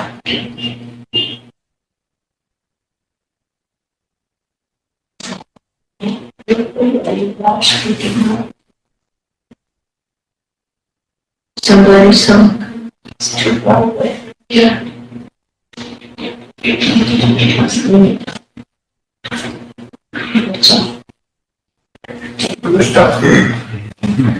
Maybe associated. So that's, one kids. Yeah, I guess council, irrespective of, what happened in the past, I guess,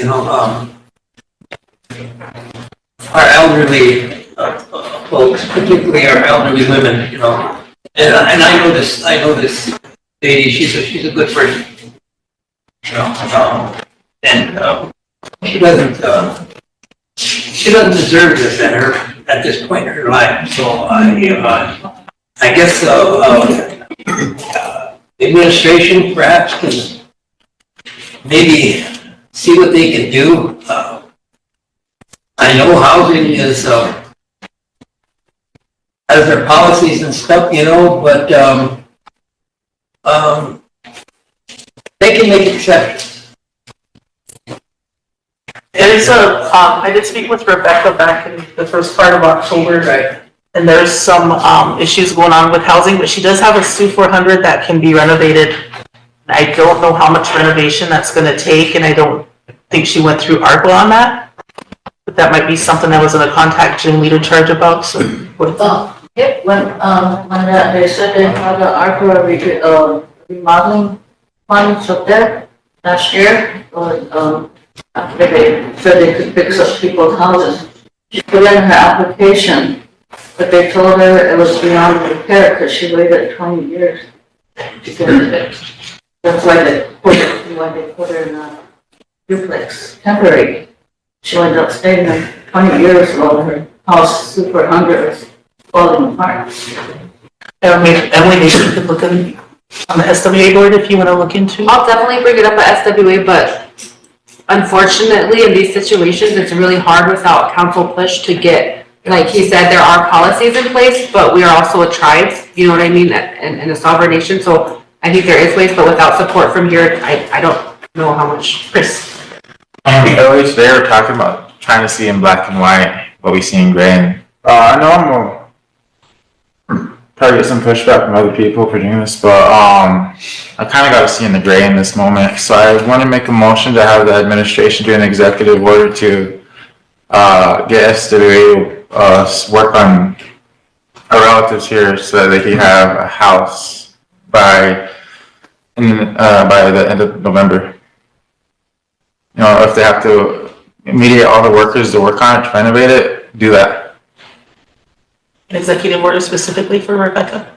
Yes. Okay. To find her home? To find her a home, or if they have one, to mediate it, to have all the renovations done for her, whatever they have to do to get her up to standard. Housing house or just any house? Any house where it's Spring Creek? In Spring Creek. By the end of November? By the end of November. Second. I'll second the motion, then you can have discussion. Second by Mike. Discussion. Thank you. The microphones gave out, talked too much today. Never mind, sound like that. So we just approved for our president to administer all the past HIP funds from 2012 Yeah. forward. So I think that might be a good resolution as far as getting her current house fixed. Because I do know that Rebecca has a Sioux 400 that's not livable in Spring Creek. I think that would be one good idea, kind of split that up. Maybe the HIP works on that for her while housing finds a placement for her. Also, one thing that I want to consider too, that we should consider, it's probably going to take some time to look into it, but we have the HIP ARPA money as well. And prior to President Herman's, well, after his term, before his term ended, President Herman did, and the council did give ARPA HIP funds to the ARPA construction office to purchase several tiny homes. So maybe she can get one of those tiny homes. I know we can't get those answers today because it's after 5, but if we could look into that as well to see where we're at, what the list looks like for those tiny homes. If they're all filled, I think there's like 40 of them that we were purchasing. If her house isn't able to be repaired. So I just wanted to throw that out there. She does have a picture of it. It's in bad shape. 400. So, Ben.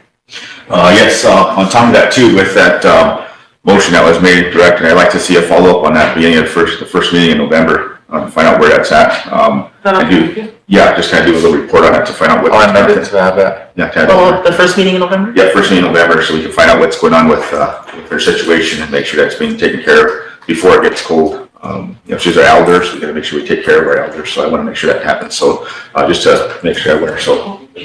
Ben, I'm gonna put November 13th, okay? Sure. November 13th. They'll give us enough time, yeah, thank you. 10. Where is she staying at now? Right, are you guys still in Pine Ridge?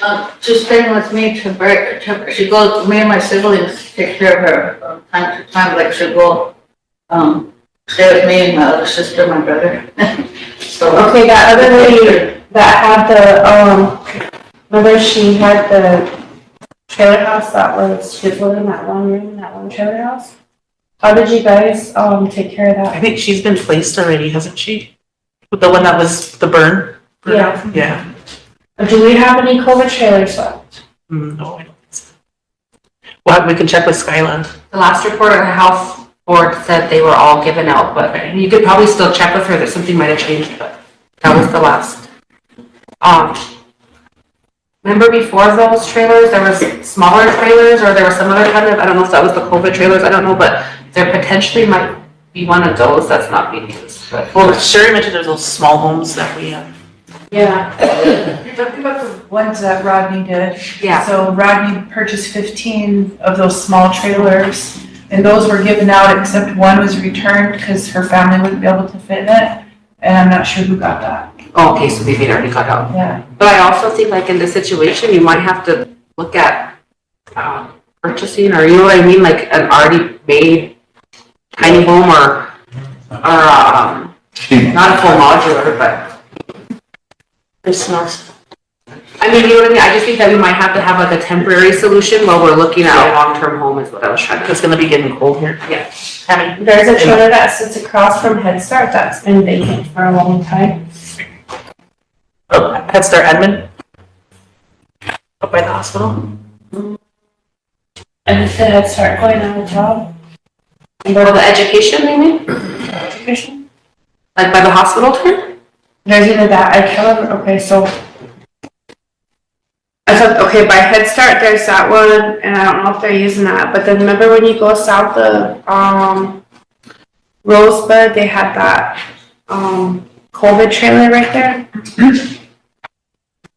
I don't know if it's still there, because I hardly ever It knew is, Skylar has somebody in it. Like actually. Mike then Emily. Thank you, Chairman.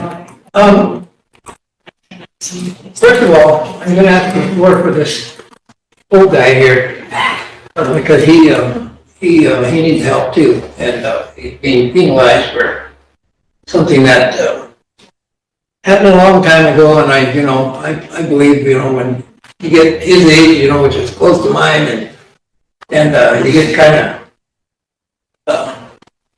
well, it's how we get older, and we need to be taken care of.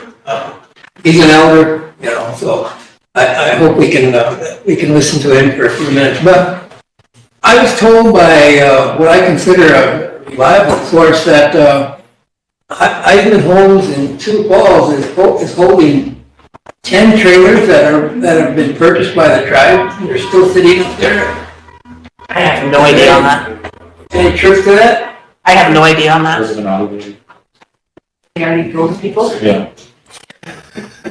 They just trying Maybe that's something you can look into. And then I was told that they're not. Talk to the treasurer. Okay. They went to the 10 people that had the same situation as them. So with that, I would like to get the floor for Lonzo here. Okay. We need a question for Chris's motion. Chris's motion. Oh, I'm sorry. Oh, not questioning that was. So Mike seconded, we need a question on Chris's motion. Question by Ben, all in favor? 1, 2, 3, 4, 5, 6, 8. Opposed? 0. Not voting. 803. Is there any objection for Mike's request to get the floor? No? There's no objections. Lonzo? Essentially collecting, I know you guys all headaches and hearing all the complaints. I don't feel okay. I want to, I'll be 75 here pretty soon, but I want to say that I got evicted for somebody else. I didn't really have clear due process to make a motion. I got there late. I went to run full house. So we let you know in writing. So I didn't have that. I was kind of cranky at that, but one of the other reasons too was that, okay, you can move it numbers, all this, but you have to come up, pay for the damage of the house, which was $2,000 or more. And they wanted that up front, and I've got that kind of money to give to them. And the other partners that, I'm up there. I helped a lot. It's not easy for me to talk and ask you guys for help. I was community chairman and I helped a lot of people. And over here, a lot of people come wash out my place, people are holding everything. But when it comes to asking for yourself like this, it hurts me because I'm not used to getting up and begging or asking stuff when it comes to being doing individually. So I appreciate you guys listening to me, but trying to get that money. I live in a shelter right now. I've been there. And I'm not used to, I'm used to cooking for myself and doing things and all that in the community. I've been really involved. Like I said, I was community chairman.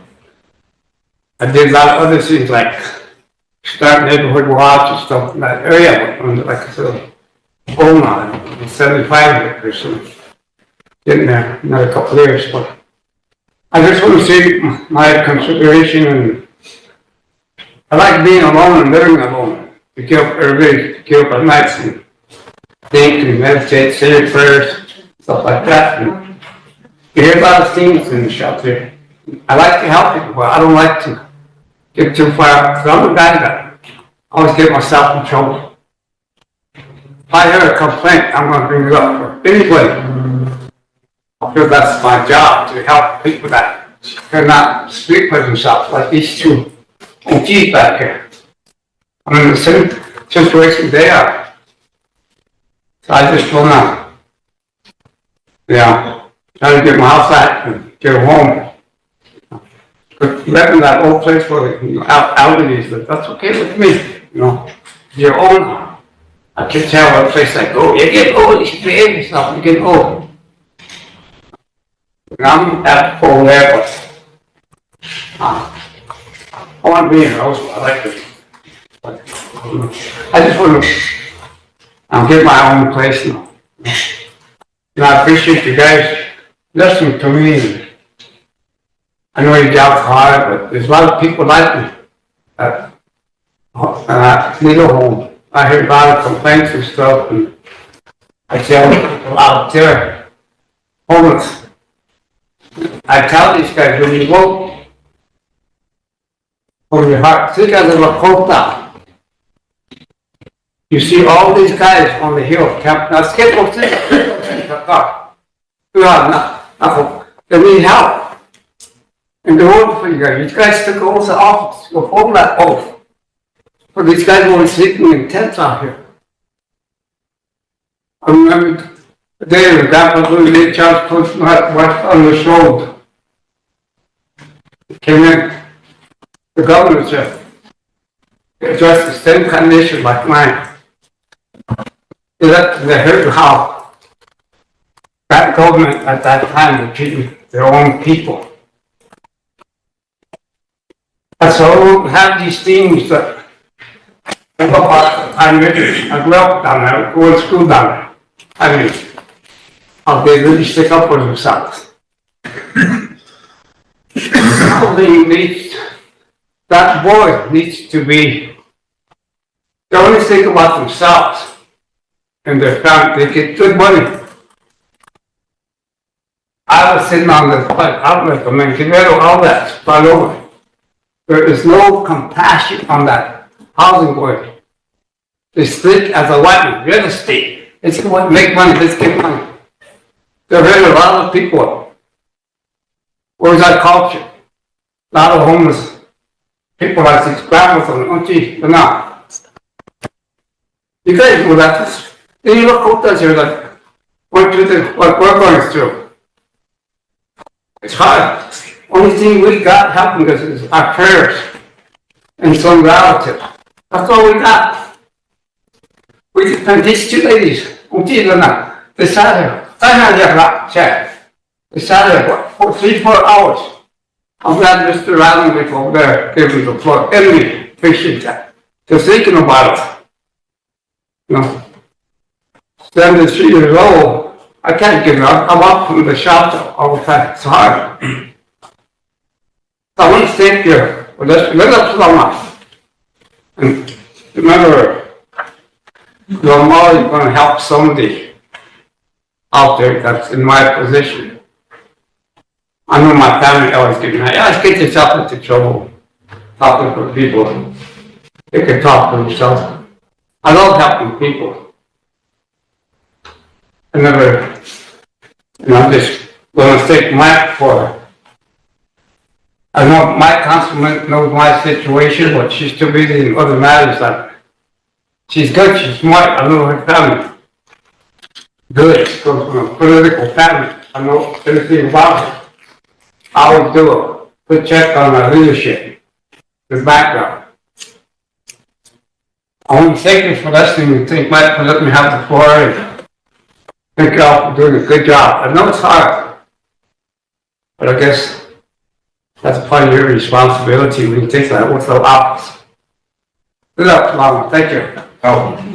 Tammy, did you have a question? Yeah, Emily, is there any vacancies at the 20-plex, you know? Which one? Can I add a little comment in addition to that? Yeah. Okay, I know we're on air, so I don't wanna give too much of his personal information out, but this has been an ongoing thing since, for at least the last year since I got in here. To answer Tammy's question, yes, there was. I don't know if there still is, but at the time there was. We tried many avenues. He tried going through the president's office. The president actually came to the board, I think maybe even more than once. And just in general, like I'm sure you're all aware of this, but we're in the middle of a housing crisis. And in a perfect world, it makes sense to have entities and boards and things carrying out all of the stuff that we can't, right? But we're not in a perfect world. The reality is we're in crisis all over. And so because of that, it's really hard when you get to that entity up there and you are bound by policy and procedure and federal funding requirements and all of this. And that's why I keep harping, our charter is more than the federal government requirements. Our charter is housing, and our charter is exactly supposed to be filling these things. And so I am at a point where I'm begging basically for council, kind of how Mr. Bolts is saying that we need that for our education. We also need this coming together and revisioning and whatever for our leadership for housing, because what happens and what's happening right now is our employees are so good at being employees that we're forgetting we're also human, and we're forgetting that we're also Lakota, because how do you do that when your job says you have to do it one way? And so one thing that I heard at one of the recent meetings is, we're here to protect these units. And that just broke my heart, because I get that that's part of it. We have to keep protecting our job and protecting our resources, but our people should be our most valuable resource. And so one thing that I've been trying to get through is can we at least have a liaison up there? And that sounds horrible, but out of every employee up there, at least one person's job should be wholly and fully devoted to how can we help our people, because that's not how it is right now, unfortunately. And so to get back to this, for this particular situation, again, I don't want to give all of his information, and I'm sorry if I'm giving too much, but when you look at the amount that was due and why he was kicked out, for example, I'm just going to use theoretical numbers, but just to give an idea, there was for example, a $50,000 bill owed. Of that, less than 1,000 of it was actually for past due rent, meaning that because his children or grandchildren came and had a party or whatever happened, contaminating that home, that individual then has to be held accountable. And so there was lots of options, is there a vacancy at the outdoor 20-plex? And there was, but because he had a 50,000 or whatever, it wasn't 50,000, but because there was such a high back due, they wouldn't put him in there. And so it was just very frustrating. So the president even came down and said, we have $1 million or more. Can we help, start wiping out some of these excessive fees that are, no one's going to be able to pay that. It's just whatever. And the stance that the board took was, because so many people are in that situation, how are they supposed to determine who gets the waiver or who gets special treatment or who's going to go and get the president to come wipe out a $50,000 bill, because there's hundreds, probably, if not more, of people up there with those types of situations, with those types of bills, with that type of whatever.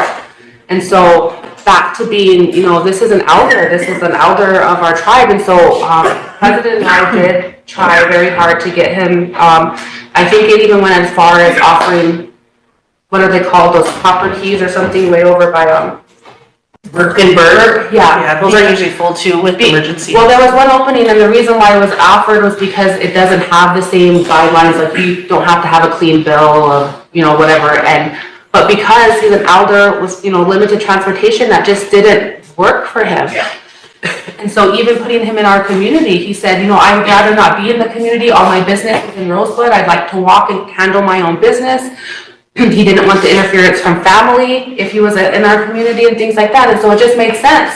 That's what our 20 plexes I thought were for. But anyway, I'm sorry for rambling, but that was the kind of gist of that situation, and there was a lot tried to be done. Like I even went out and bought an air mattress because he was sleeping on the ground. Like it's just, and it's far from the only situation. So that's why I'm saying this is a crisis. We have many people living in tents, living on couches, living in homes that you can see outside, that you can see through the floor. Like it's horrible.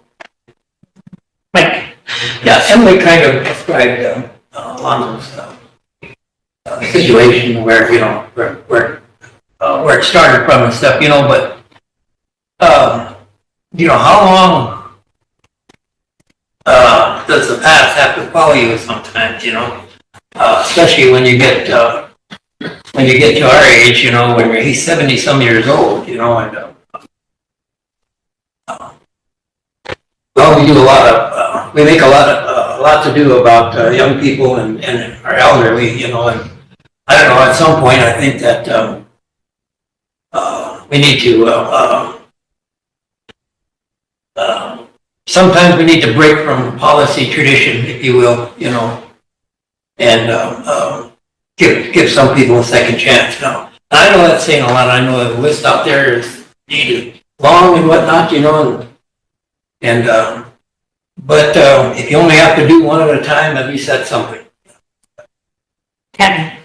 Maybe housing needs a policy revision because I don't know what their limits are, if it's 3 years, 5 years, 7 years, 10 years, or a lifetime. But maybe that's something that Emily could take back. And then I know like with there's a new study that came out, and I don't know if the attorneys are aware of it or if they're going to implement anything about it, but units that have tested positive with meth, they can be cleaned. You can still live in there. They don't necessarily need to be cleaned. You can still live in there.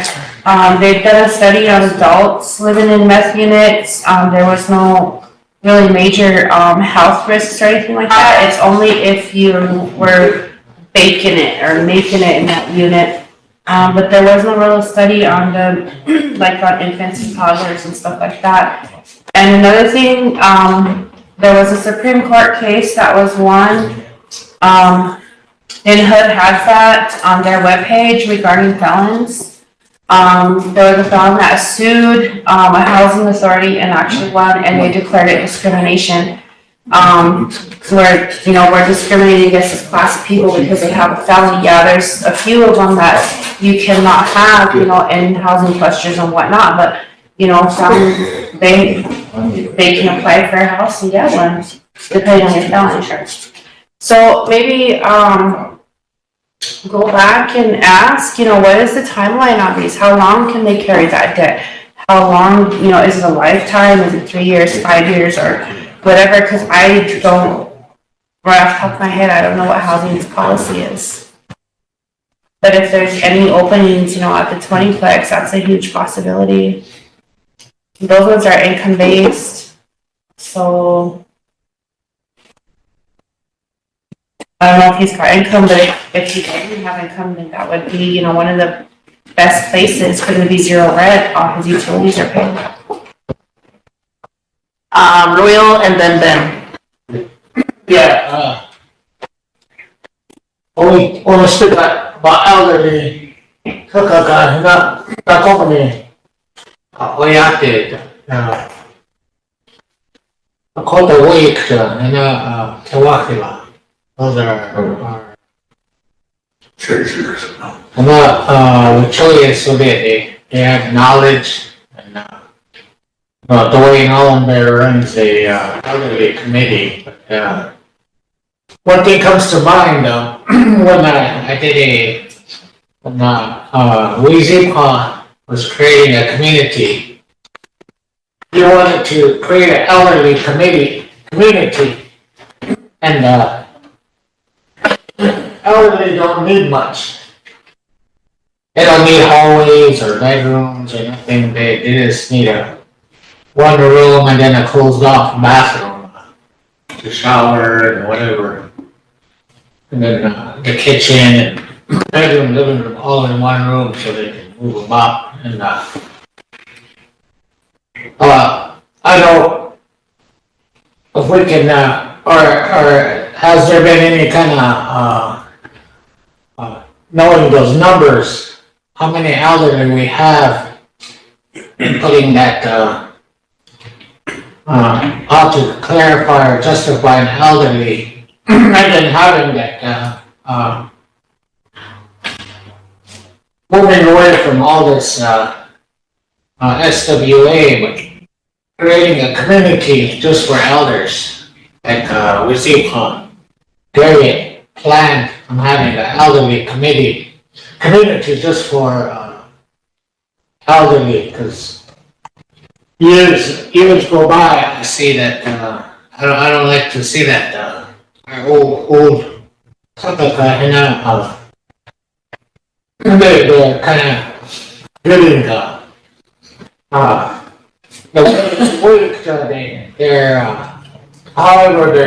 they're seen by tribal people.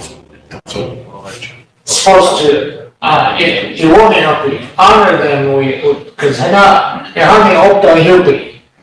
Life, trials, tribulations, they have the knowledge. So, I don't know if it's a possibility to, maybe Enrollment has those numbers, or ARPA office, or whoever has those numbers and can get those elderly listed to find out how many elderly we have, and plan ahead to do something on that behalf of the elderly community, or something that they can know that they Tewakila, that we love them, we cherish them, and that we need them to guide us.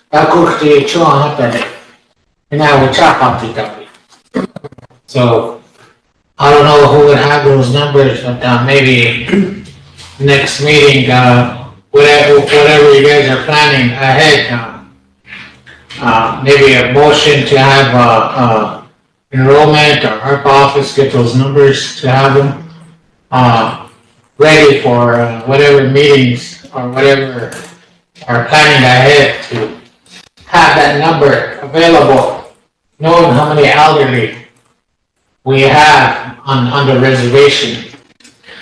And elderly, they really talk about their family, and they'll keep grandkids, keep children, adult children. So, and hey, Crockett, that's there. We can have a solid number to see how many elderly we have on the reservation, and then to plan to try and do something as far as planning ahead to create something for elderly.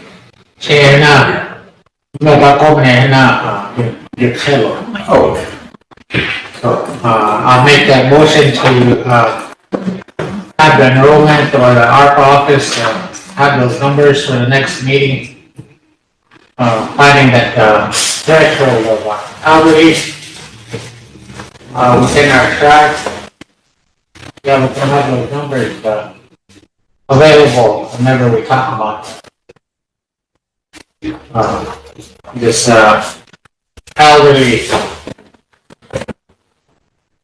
homelessness or being put out. At least we can have that to have for the elderly to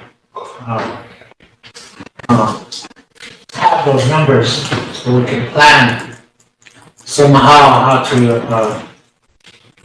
I'm not sure who would have those numbers, but I know ARPA office, they did all those checks for the enrolled tribal members So I don't know if they have, birthdays on there or how they can, justify elderly. So your motion is to have enrollment or the ARPA office find out the number of elders within our tribe. Yes. Okay. Is there a second to his motion? Second by Emily, question by Chris, all in favor?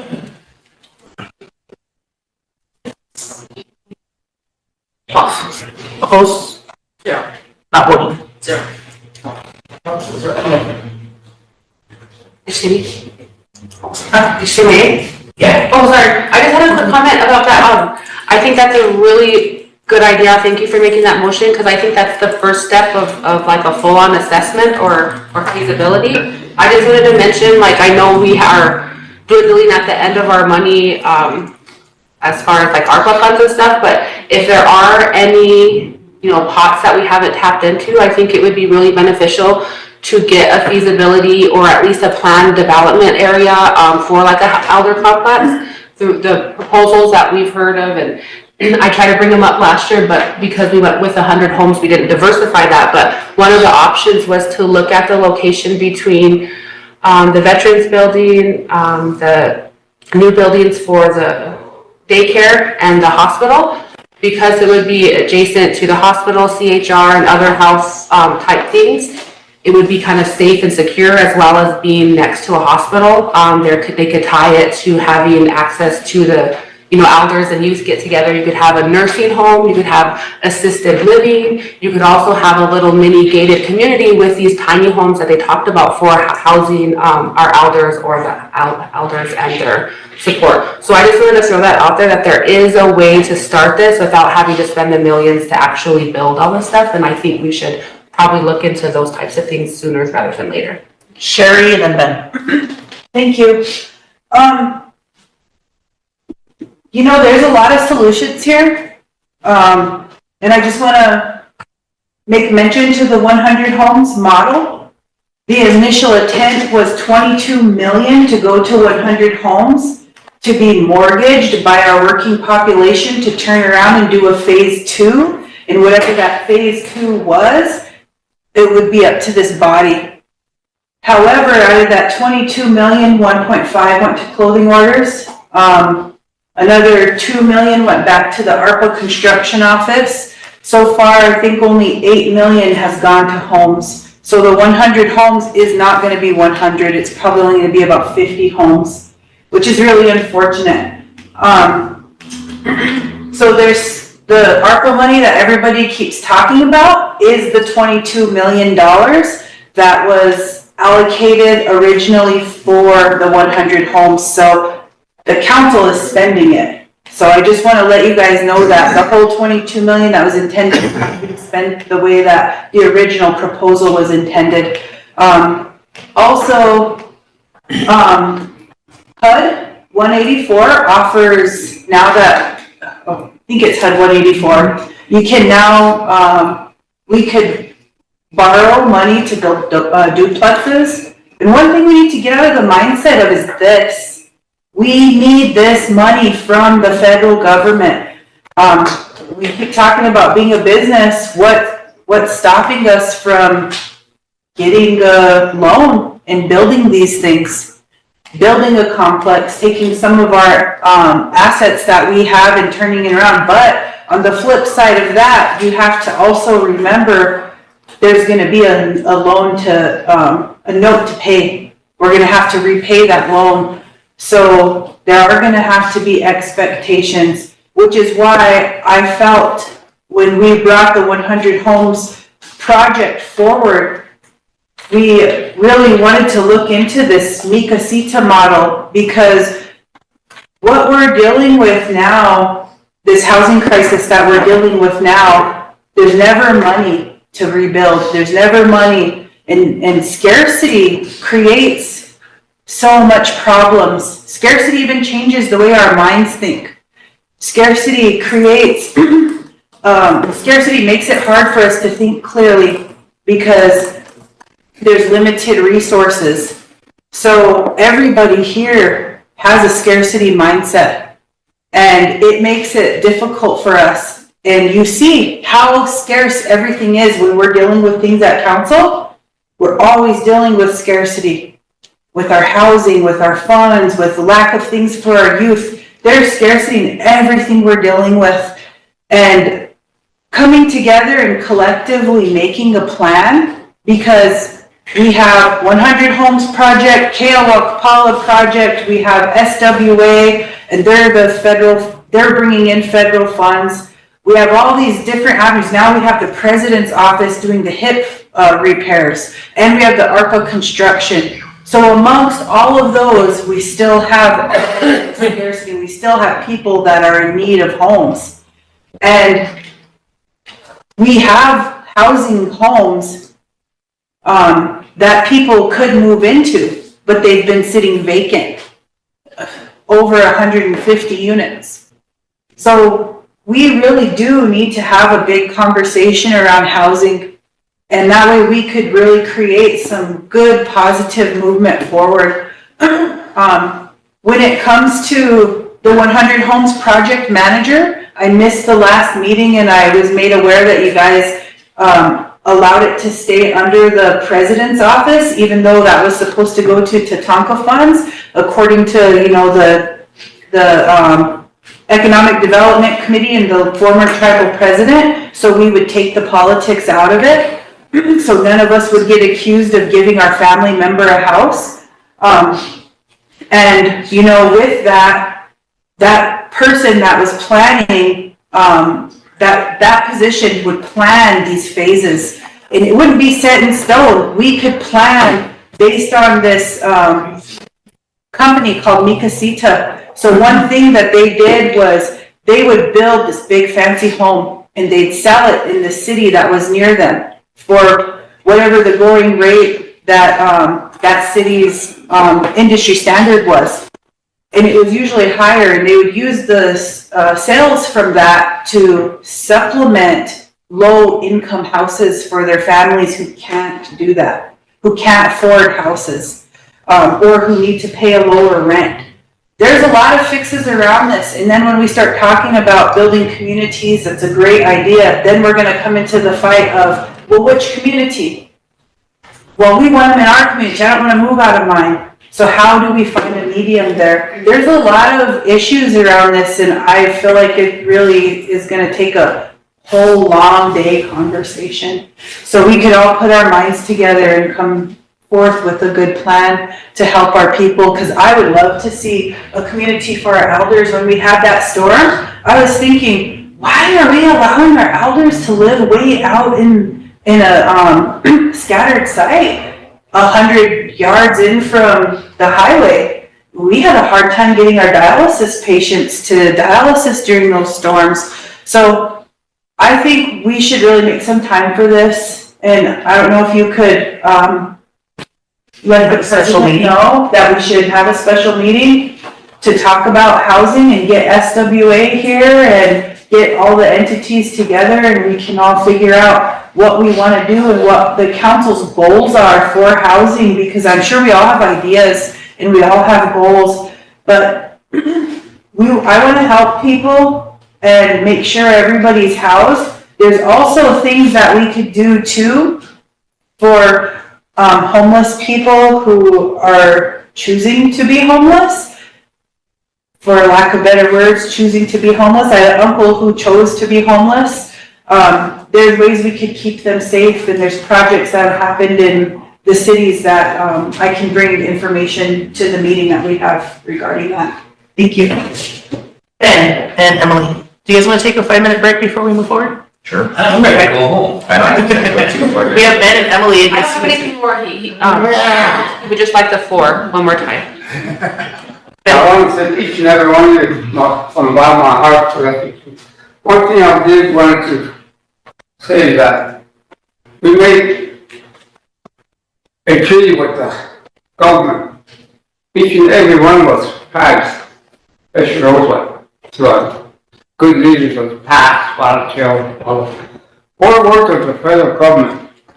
Each and every one of those councilmen have to do what we say we want. We need leaders like you to go to Congress. We want some of those congressmen to sit here, go to committees, listen to them. They probably won't do it. But that's their job. You guys have to bring a congressman here. We're government people. It's not trees. Congress is our boss. They made an agreement to take care of us. You're getting the old people. But no one left now. They'll tell you the same thing. Somehow they distracted us. Money, let's find money or stuff. This, that. We need to start standing up and be brave. I have a lot of respect for Mike. He knows all this old stuff. He's been in politics most of his life. A lot of guys I knew and you just not get into it. I was in politics in 1972. I listened to Simon Spot speak. I listened to the St. Francis government way back in 1960. Ever since I was small, I have a good idea of it from the old people. I sat around, watched them smoke with cigarettes and talk politics. I got a lot of knowledge in that area. And I remind the younger generation, I heard from them.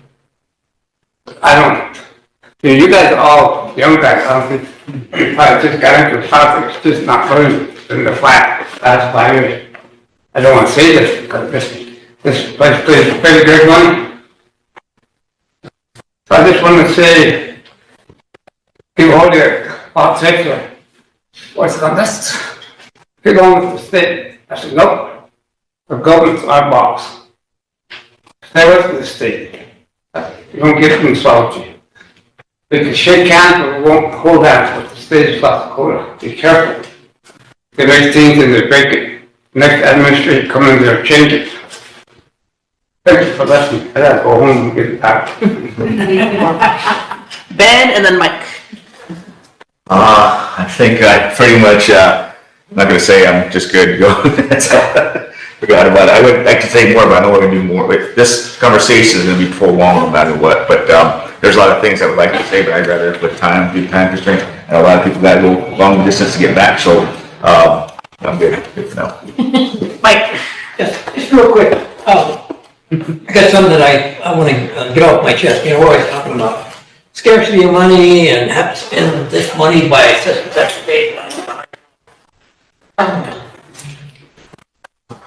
Who's on TLE here? Anybody? Emily. Is TLE proposing to buy 480 acres from a O'Keefe character for some land on the other side of the ranch over there on the other side of 83? I'm pretty sure it already went through council. No, listen. Why in the hell do we need to buy 480 acres of basically semi-worthless grassland? Maybe that's not the one that went through. From a guy that's really doesn't need it, and go to the bank and borrow probably almost $800,000, you know, and then spend the next 20 years paying for it. Well, if they can do that, and the reason was while we're expanding the land base, okay, legitimate, I guess, you know, but then to me that's like saying, well, I'm making my house bigger, but my kids are going to starve. You know, at the expense of me building a bigger house. I mean, we don't think about things, you know. We don't think about things that come into this room. We wouldn't dare go over and touch TLE because that's kind of a sacred cow over there, you know. It really is. Why? I think you all honest with yourself, you all admit it. They control probably 95% of the land that this tribe owns. That's why this tribe is the biggest certificate holder over there. You know? That's an asset that belongs to the people. Do we use it for their benefit? No. I don't think so. We use it to expand our land base, which is noble, you know. And they use it, and the only other thing they use it for is to rent out to other people. And here's, in my mind, is something that's really stupid. A year or so ago, they had TLE certificates really valued. They doubled in value. Now, a value of a certificate is pegged to the value of land, right? Yes. Okay, so if certificates got reevaluated and they went up, they more than doubled, and it stands to reason, the land is worth twice as much as we thought it was. And we're still gonna rent it out for $5 an acre? It would seem we There was would a go up to $10 an acre. That's what any prudent white businessman would do, you know, but we don't think like that. Yeah. Your point that there wasn't. And we're not gonna do it because the operators, tribal operators will come out of the woodwork and yeah, you're gonna put me out of business. But you have a lot of valid points. And like 10 years ago, they were managing maybe a quarter at the most, and now you're right, they're managing majority of our lands. We haven't increased the capacity, we haven't increased any of the support, and we haven't updated our management strategies. And so that's what's really hard. And I don't want to take up any more time, but to your point, I think that should be a whole other day as well, because our land. What I'm saying is, look to the left, we have somebody else to win.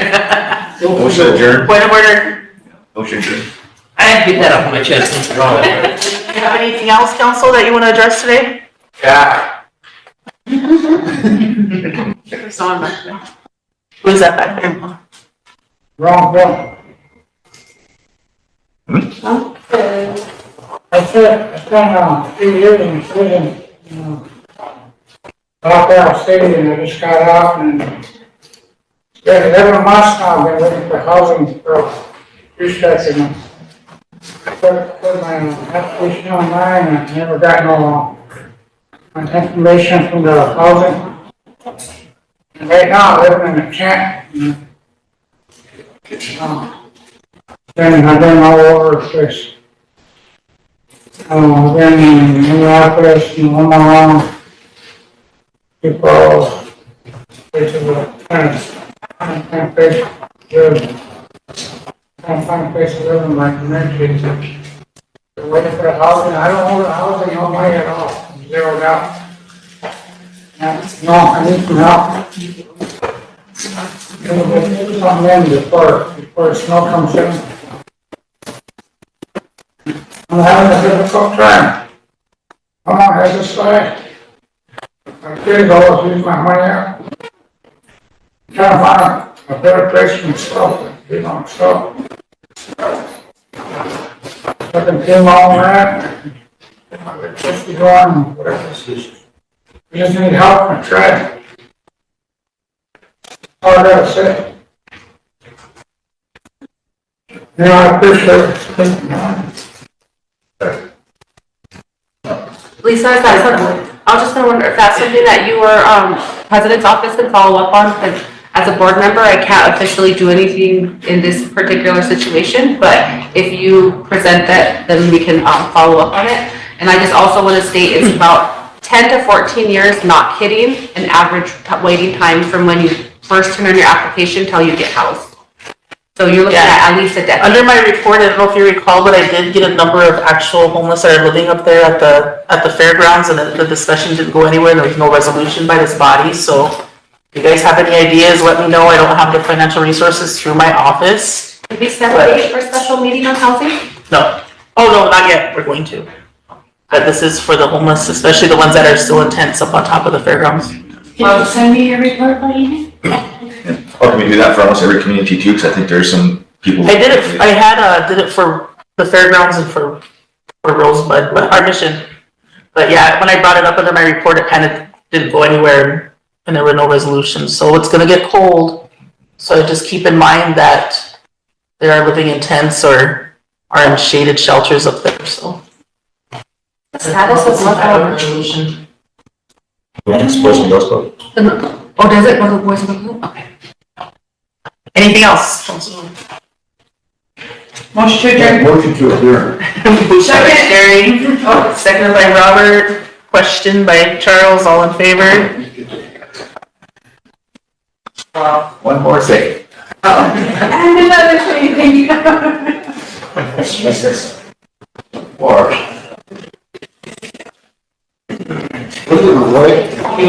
Okay, buddy.